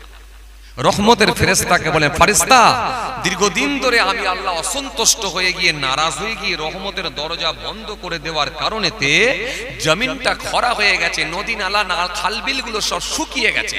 কিন্তু আমার হাবিবুল্লাহ আসছে, তো আমি আর সহ্য করতে পারছি না। আমার হাবিবের খাতিরে রহমতের দরজা খুলে দেওয়ার আদেশ দিয়ে দিলাম। অফুরন্ত পানি, অফুরন্ত পানি, অফুরন্ত পানি। জীবজন্তুগুলো সব পানি পেয়ে তৃপ্তি লাভ করলো, আরববাসীরা পানি পেয়ে তৃপ্তি লাভ করলো। জ্যান্ত গাছগুলো পুনরায় ফের ফল পাতা ফুলগুলো সব ধরতে শুরু হলো। আরববাসীরা সে বছরের একটা নাম দিয়েছিল হাদিসের পরিভাষায় সানাতুল ফিতরি ওয়াল ইবতিহাস, জয়ের বৎসর, আনন্দের বৎসর বলে তারা অভিহিত করেছে। কার খাতিরে? রাসূলুল্লাহর খাতিরে। সেই নবীকে ভালোবেসে আপনারা এই দোয়ার মাহফিল দিয়েছেন বাবাজি। নবীর শান নিয়ে আমি বলছি, রাসূলুল্লাহর শান মর্যাদা আল্লাহ কত বাড়িয়েছে। সেই নবীর আলোচনা শোনার জন্য আপনারা বসেছেন। সেই নবীর শান মর্যাদা আল্লাহ কত বাড়িয়েছেন। যে নবীকে ভালোবেসে দোয়ার মাহফিল দিয়েছেন, যে নবীর আলোচনা শুনতে বসেছেন, সেই নবীর আলোচনাটা শুনতে স্বয়ং আল্লাহ বলছেন আমি নিজেই পছন্দ করি, আমি নিজে পছন্দ করি। ওয়ারাফা'না লাকা যিকরাক, হাবিব আপনার জিকির, আপনার আলোচনা আমি আল্লাহ উচ্চ মর্যাদা, উচ্চ আসন দান করেছি। জোরে হবে না একটু? খুশি মনে হয় না? হ্যাঁ, কাকে ভালোবেসে দোয়ার মাহফিল দিয়েছেন বুঝুন। নবীকে, যে নবী সম্পর্কে আল্লাহ কোরআনে কারীমের মধ্যে জানালেন, ইয়া আইয়ুহাল্লাযীনা আমানু ইসতাজিবু লিল্লাহ ওয়া লিরাসূল ইযা দাআকুম। এই পৃথিবীর মানুষ, তোমাদেরকে যখন আমার রাসূল ডাক দেবেন, তোমরা যে কোনো হালতে থাকো, যে কোনো অবস্থাতে থাকো, আমার নবীর ডাকেতে তোমরা উত্তর দাও।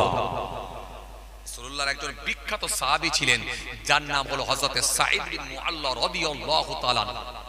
তিনি একদিন নামাজে দাঁড়িয়েছিলেন, আর আল্লাহর নবী সাল্লাল্লাহু আলাইহি ওয়াসাল্লাম ডাকতে শুরু করলেন, বাবা সাঈদ, বাবা সাঈদ, এখানে এসো বাবা। বাবা সাঈদ ডাকছেন। সাঈদ বিন মুআল্লা রাদিয়াল্লাহু তাআলা আনহু তিনি শুনতে পাচ্ছেন যে নবী ডাকছেন, নবী ডাকছেন, তিনি শুনতে পাচ্ছেন, কিন্তু নামাজে দাঁড়িয়ে আছে। নামাজ পড়ছি মানে কার হুকুম মানছি? আরে কথা বলছেন না কেন? কার হুকুম? আল্লাহর হুকুম। এই লাইটটাকে এত জোরে ফ্ল্যাশটা মেরেছে পুরো একদম মাথার উপরে, ভালো করে তাকানো যাচ্ছে না। এখানে কি আছে? একটু ঘুরিয়ে দিলে ভালো হয়।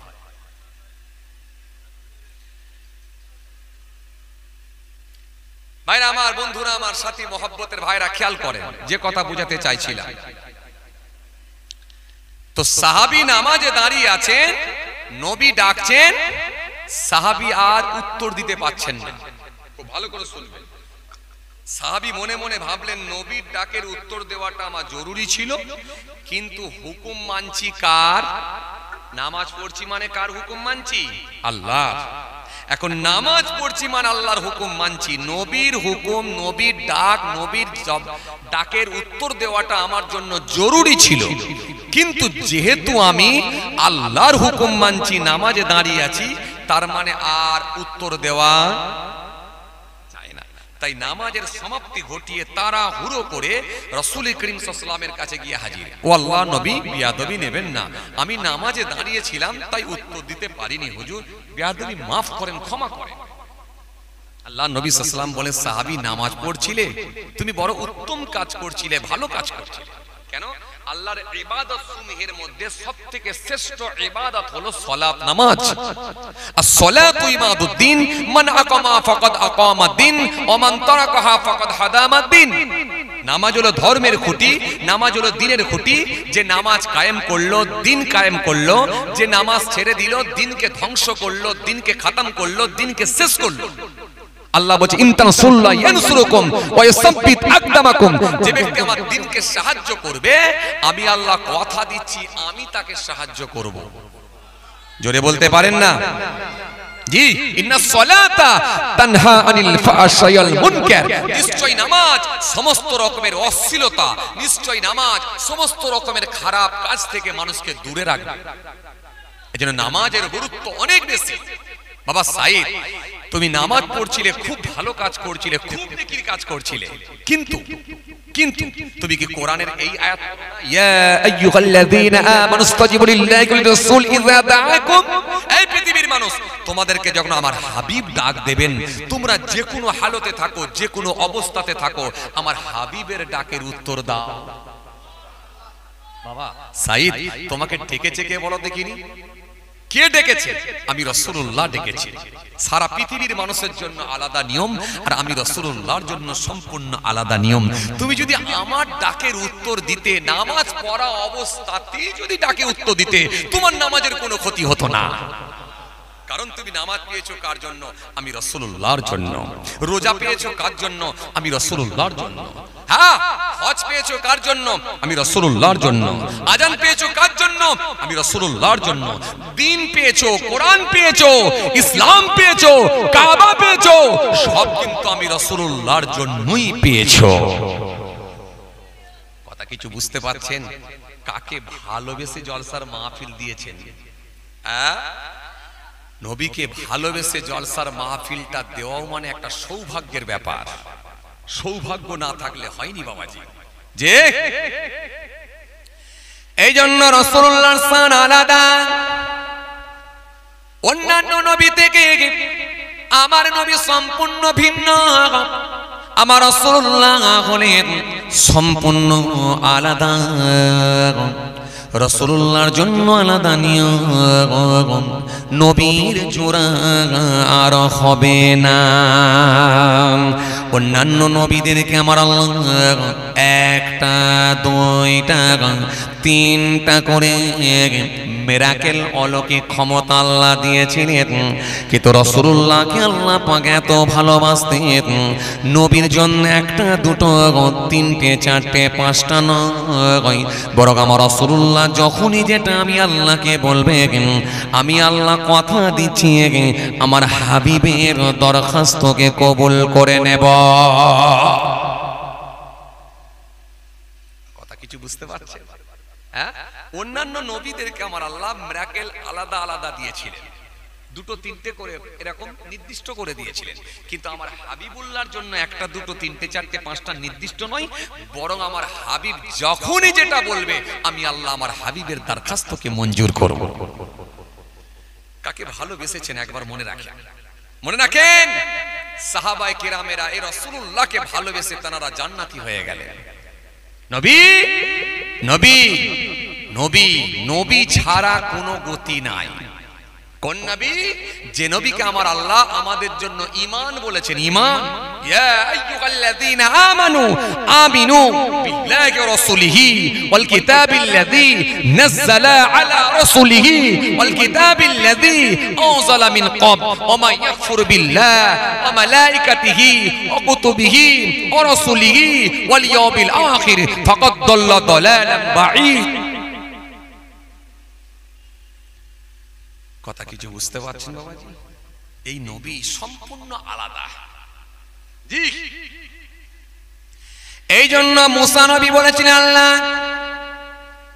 আমি নবী হতে চাই না, আমি রাসূল হতে চাই না, যিনাকে আপনি এত ভালোবেসেছেন, যিনার উম্মতদেরকে আপনি এত ভালোবেসে নিয়েছেন, একটা মাত্র নেকি করলে 10টা নেকির সওয়াব আপনি দিয়ে দেন, আর একটা নেকি করার ইচ্ছা পোষণ করলে সঙ্গে সঙ্গে নেকির খাতাতে নেকি দিয়ে দেন।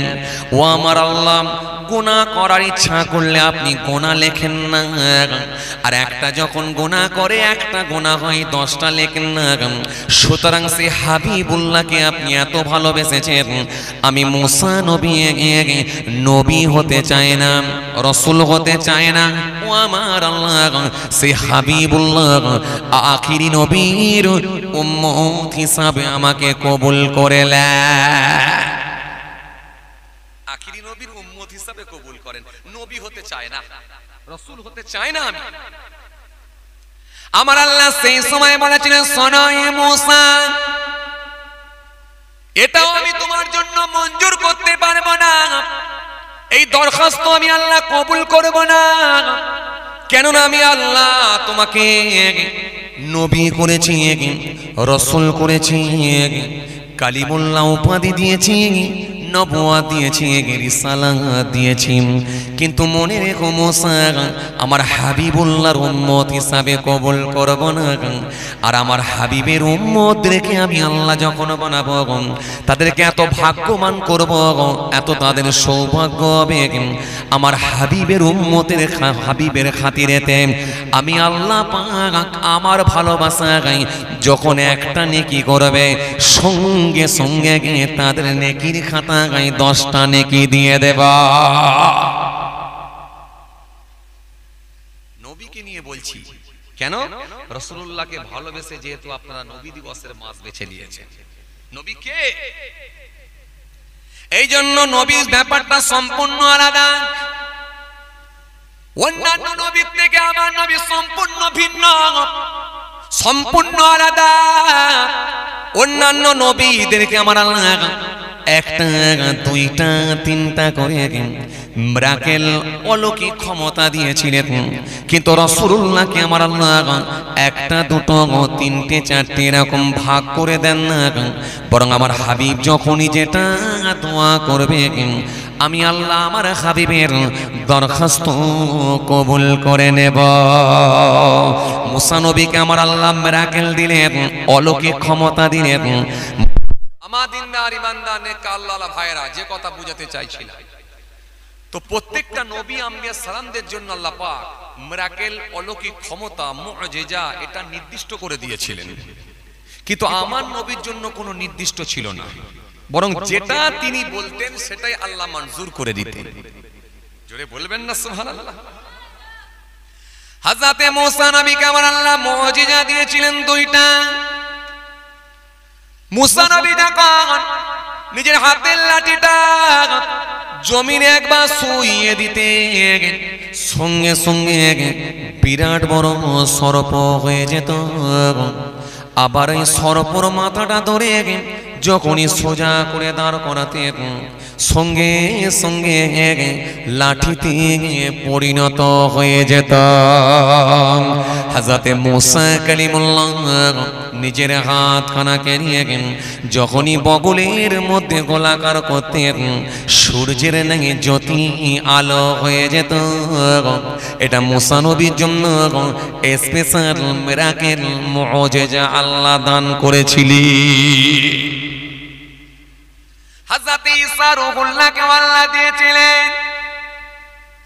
হযরত ঈসা রূহুল্লাহ হযরত ঈসা সাল্লাম তিনি যখন কোনো অন্ধ ব্যক্তির সামনে যেতেন খালি একবার চোখেতে হাত বুলাতেন আল্লাহ দরবারে দোয়া করতেন সঙ্গে সঙ্গে অন্ধ ব্যক্তিটা দৃষ্টি শক্তি ফিরে পেত। হযরত ঈসা রূহুল্লাহ যখন কোনো মৃত ব্যক্তির সামনে গিয়ে বলতেন কুম বিইজনিল্লাহ, হে মৃত ব্যক্তি আল্লাহর হুকুমে জিন্দা হও, বলার সঙ্গে সঙ্গে ওই মৃত ব্যক্তিটা জিন্দা হয়ে যেত।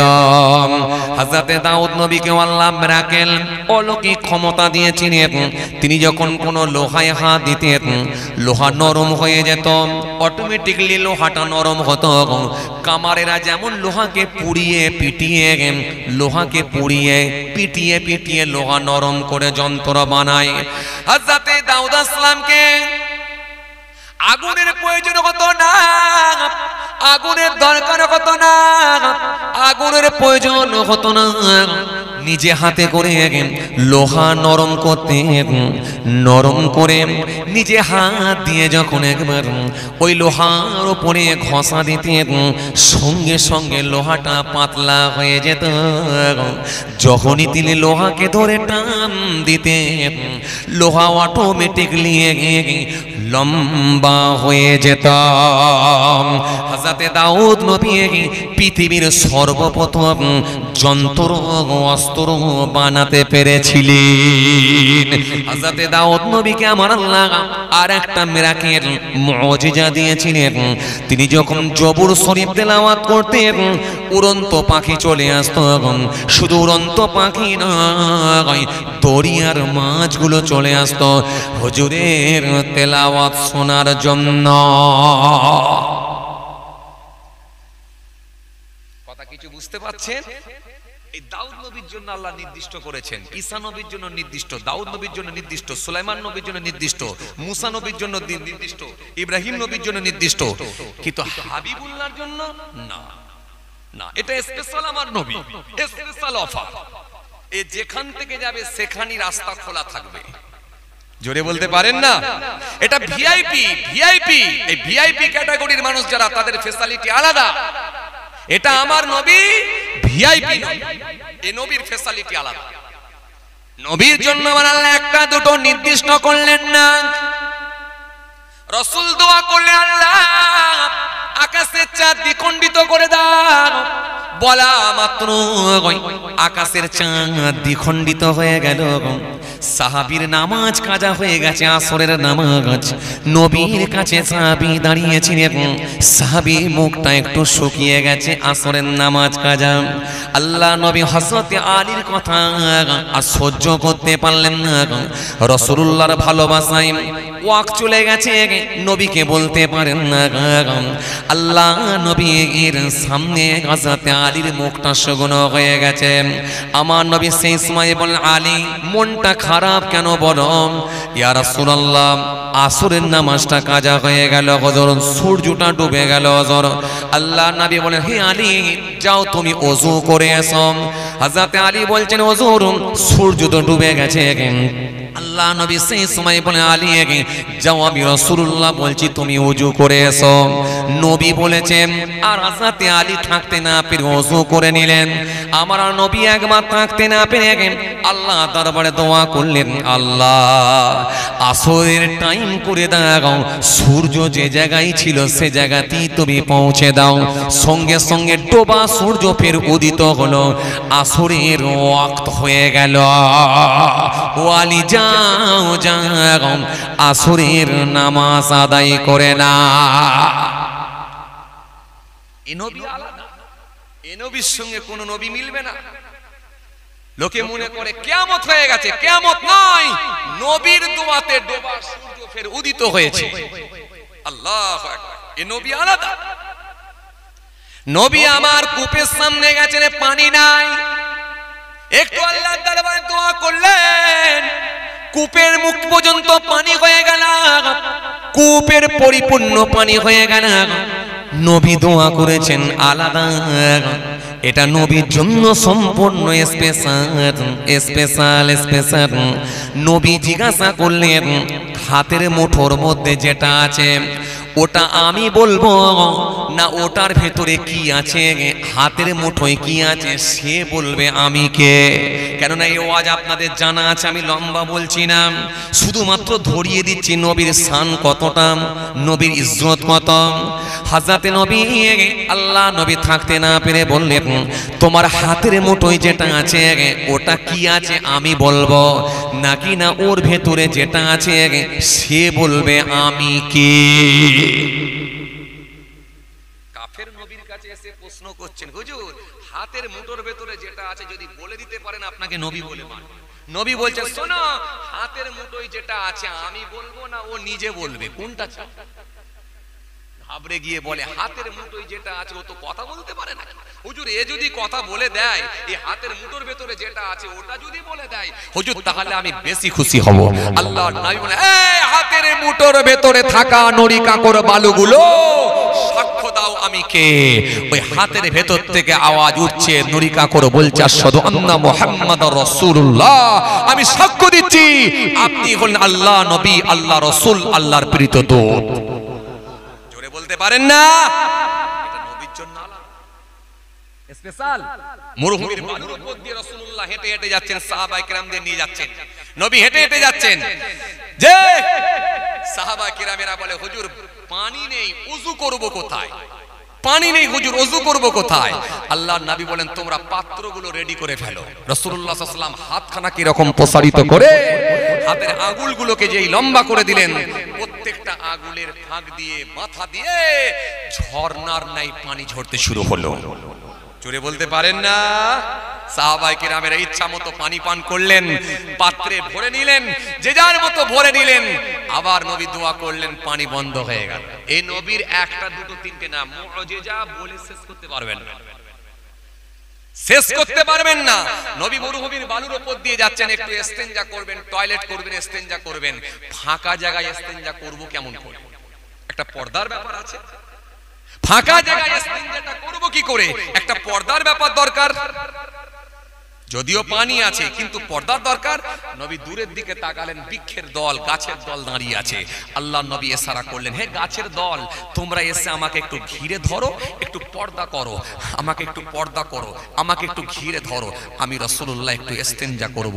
বলার সাথে সাথে ওই গাছগুলো অটোমেটিকলি সরে এসে রাসূলুল্লাহর কাছে এসে মরুভূমির বালুর উপর এসে আল্লাহ নবীকে গোল করে ঘিরে ধরলো। জোরে বলতে পারেন না? এরকম একটা দুটো তিনটে নয়, একাধিক মুজিজা, অলৌকিক ক্ষমতা আল্লাহ নবীকে দান করেছে। এই রাসূলুল্লাহকে নিয়ে বলে শেষ করতে পারবেন না। নবী মেরাজে যাবেন, এই ওয়াজও আপনাদের জানা আছে, যদিও আমি ডিটেইলস আলোচনায় যাচ্ছি না, শুধুমাত্র আমি শান নবীর মর্যাদা কত আল্লাহ দিয়েছেন এটা বোঝাতে গিয়ে বলছি। নবী কোথায় যাবেন? মেরাজে যাবেন।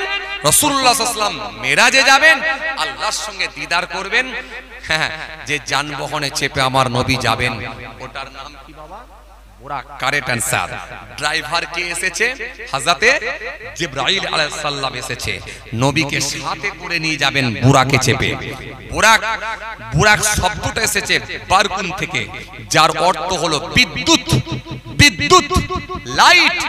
লাইটের গতিবেগ সবথেকে বেশি, ফ্ল্যাশের গতি সবথেকে বেশি, এমনকি হেলিকপ্টার, এরোপ্লেনের থেকেও গতি বেশি হয়। এজন্য একটা টর্চ লাইট মারবেন, দেখবেন মুহূর্তের মধ্যে বহুদূর পর্যন্ত ফোকাসটা পৌঁছে যায়। এজন্য ফ্ল্যাশ বলা হয়েছে, লাইট বলা হয়েছে, বিদ্যুৎ বলা হয়েছে, আলো বলা হয়েছে। সুতরাং এই বুরাকের গতিবেগ এত বেশি ছিল, নবী সাল্লাল্লাহু আলাইহি ওয়াসাল্লামের চোখের দৃষ্টি যত দূর যেত, বুরাকের এক পা তত দূর পৌঁছাতো। জোরে বলতে পারেন না? এই বোরাকে চেপে নবী চলে যাচ্ছেন আল্লাহর সঙ্গে দিদার। প্রথম আসমান, দ্বিতীয় আসমান, তৃতীয় আসমান, চতুর্থ আসমান, পঞ্চম আসমান, ষষ্ঠম আসমান, সপ্তম আসমান, এক একটা এরকম আসমানে অনেক ঘটনা, অত ডিটেলসে যাচ্ছি না। একেবারে সিদরাতুল মুনতাহা পর্যন্ত গিয়ে হুজুর আমি আর যেতে পারবো না হুজুর, এবারে যদি যাই 600 নূরের ডানা পুড়ে আমার ছারকার হয়ে যাব, এটা একেবারে শেষ বর্ডার, আমার আর যাওয়ার ক্ষমতা নাই। আল্লাহ নবী একটু মনটা খারাপ, অজানা অচেনা জায়গা, আবার অজানা রাস্তা, নবী কিভাবে একা যাবেন? জিবরাইল ছিল, সেও আমার কাছ থেকে সরে যাচ্ছে, বুরাকও যাবে না, কিভাবে যাব? নবীর একটু মনটা খারাপ হয়ে গেছে। রাসূলুল্লাহর একটু মনটা খারাপ। জিবরাইল ফেরেশতা বলে, হুজুর মন খারাপ করছেন কেন হুজুর? দাওয়াতটা তো আমি দিইনি, দাওয়াতটা দিয়েছেন আল্লাহ, সুতরাং আপনাকে নিয়ে যাবার ব্যবস্থাটাও কিন্তু আল্লাহ নিজেই করে দেবে। জোরে বলতে পারেন না সুবহানাল্লাহ? নবী একটু আগিয়ে যান না, ব্যবস্থা তো আল্লাহ করবে, আপনি চিন্তা করছেন কেন? যান না। আমার নবী সাল্লাল্লাহু আলাইহি ওয়াসাল্লাম একটু আগিয়ে গেলেন, আমার আল্লাহ পাঠালেন রফরাহ। রফরাহ এ কেমন গাড়ি? যেমন আপনারা হসপিটাল, নার্সিং হোম অনেক সময় যেতে হয়, আল্লাহ না করেন তবু যেতে হয়, গেলে দেখেছেন একটা ছোট্ট ঘর, লিফট, যে লিফটের ভেতরে ঢুকে খালি নাম্বারটা দাবিয়ে দেওয়া হয়, টিপে দেওয়া হয়, 5 নম্বর কি 7 নম্বর টেপা হয়, মুহূর্তের মধ্যে 5-7 তলা 10 তলা বিল্ডিং এর উপরে চলে যাওয়া যায়। এই রফরাহ, এই যে নবীর জন্য আল্লাহ স্পেশাল গাড়ি পাঠিয়েছেন, নবী যেই চাপলেন সোজা একেবারে আল্লাহর আরশ। জোরে বলতে পারেন না? গিয়ে রাসূলুল্লাহ দেখলেন আরশ। নবী চিন্তা করলেন, মুসা নবীকে আল্লাহ ধমক দিয়ে বলেছিলেন, মুসা জুতো খুলে ওঠো, তুর পাহাড়ে উঠছো, আমার সঙ্গে কথোপকথন হবে, জুতো খোলো, আর আমি আরশে যাচ্ছি, আল্লাহর সঙ্গে দিদার করব, দেখব। এখন যদি জুতোটা পরে উঠি, না জানি বিয়াদবি হবে।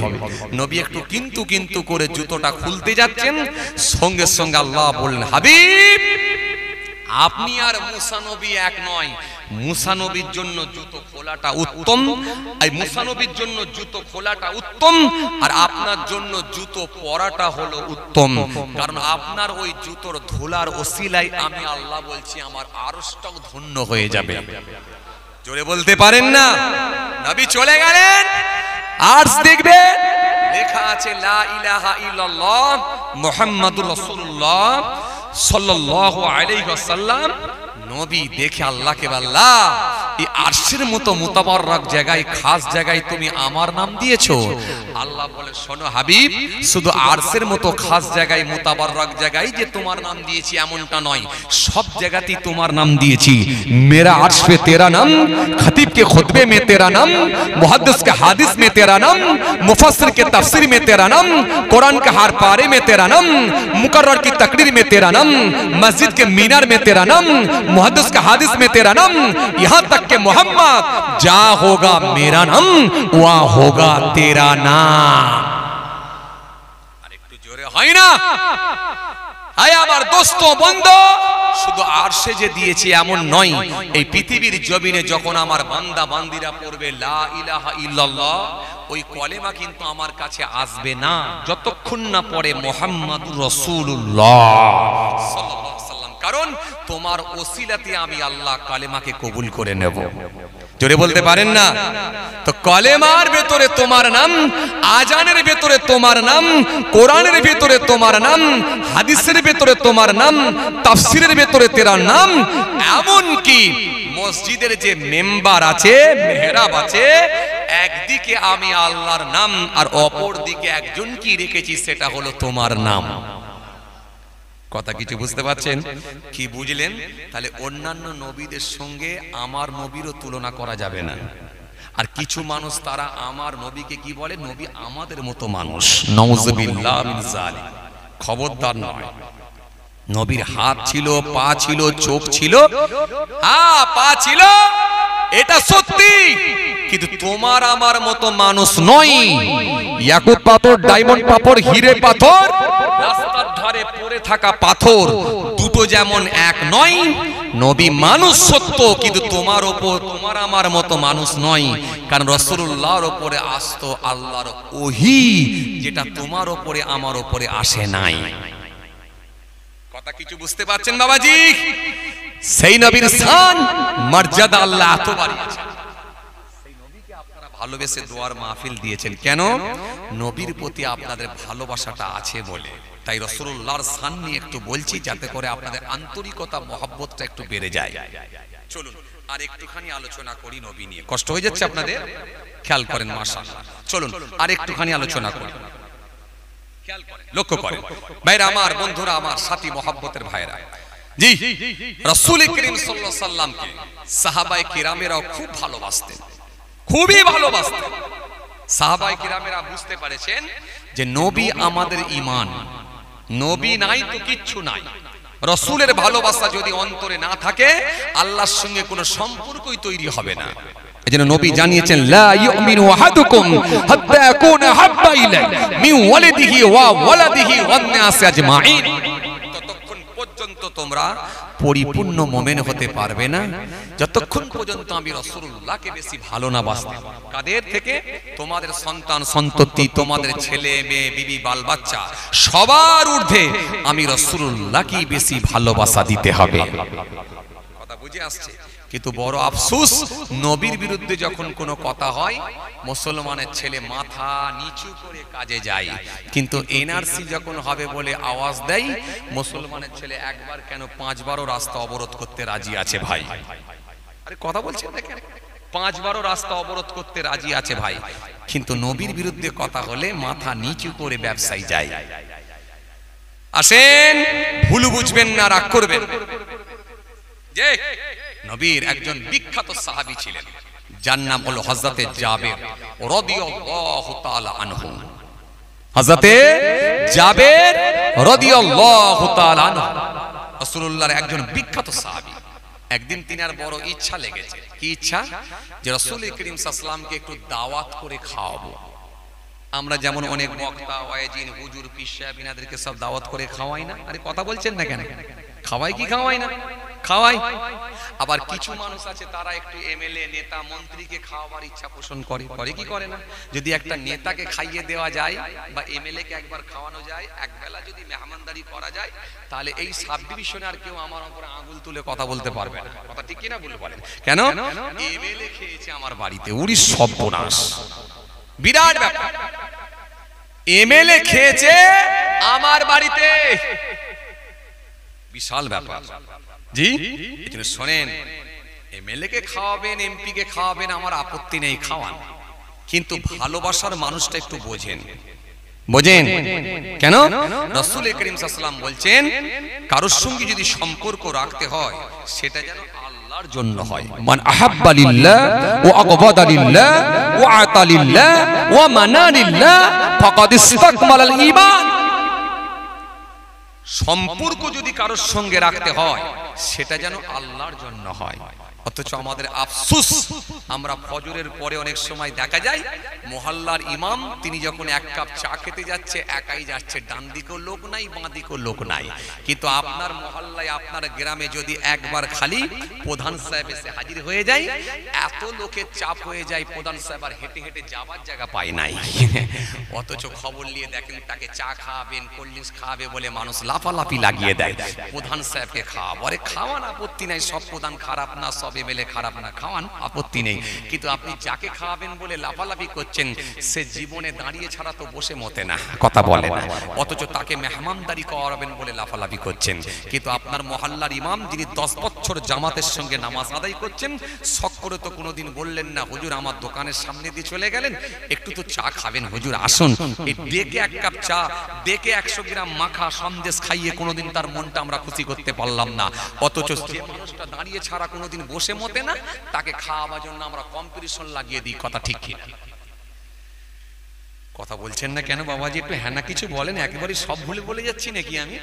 একেবারে সব ভুল ভাল বলছি নাকি? একটু কথাবার্তা বলেন। যে খান, আপত্তি নেই, কিন্তু একটু বুঝে খাওয়া।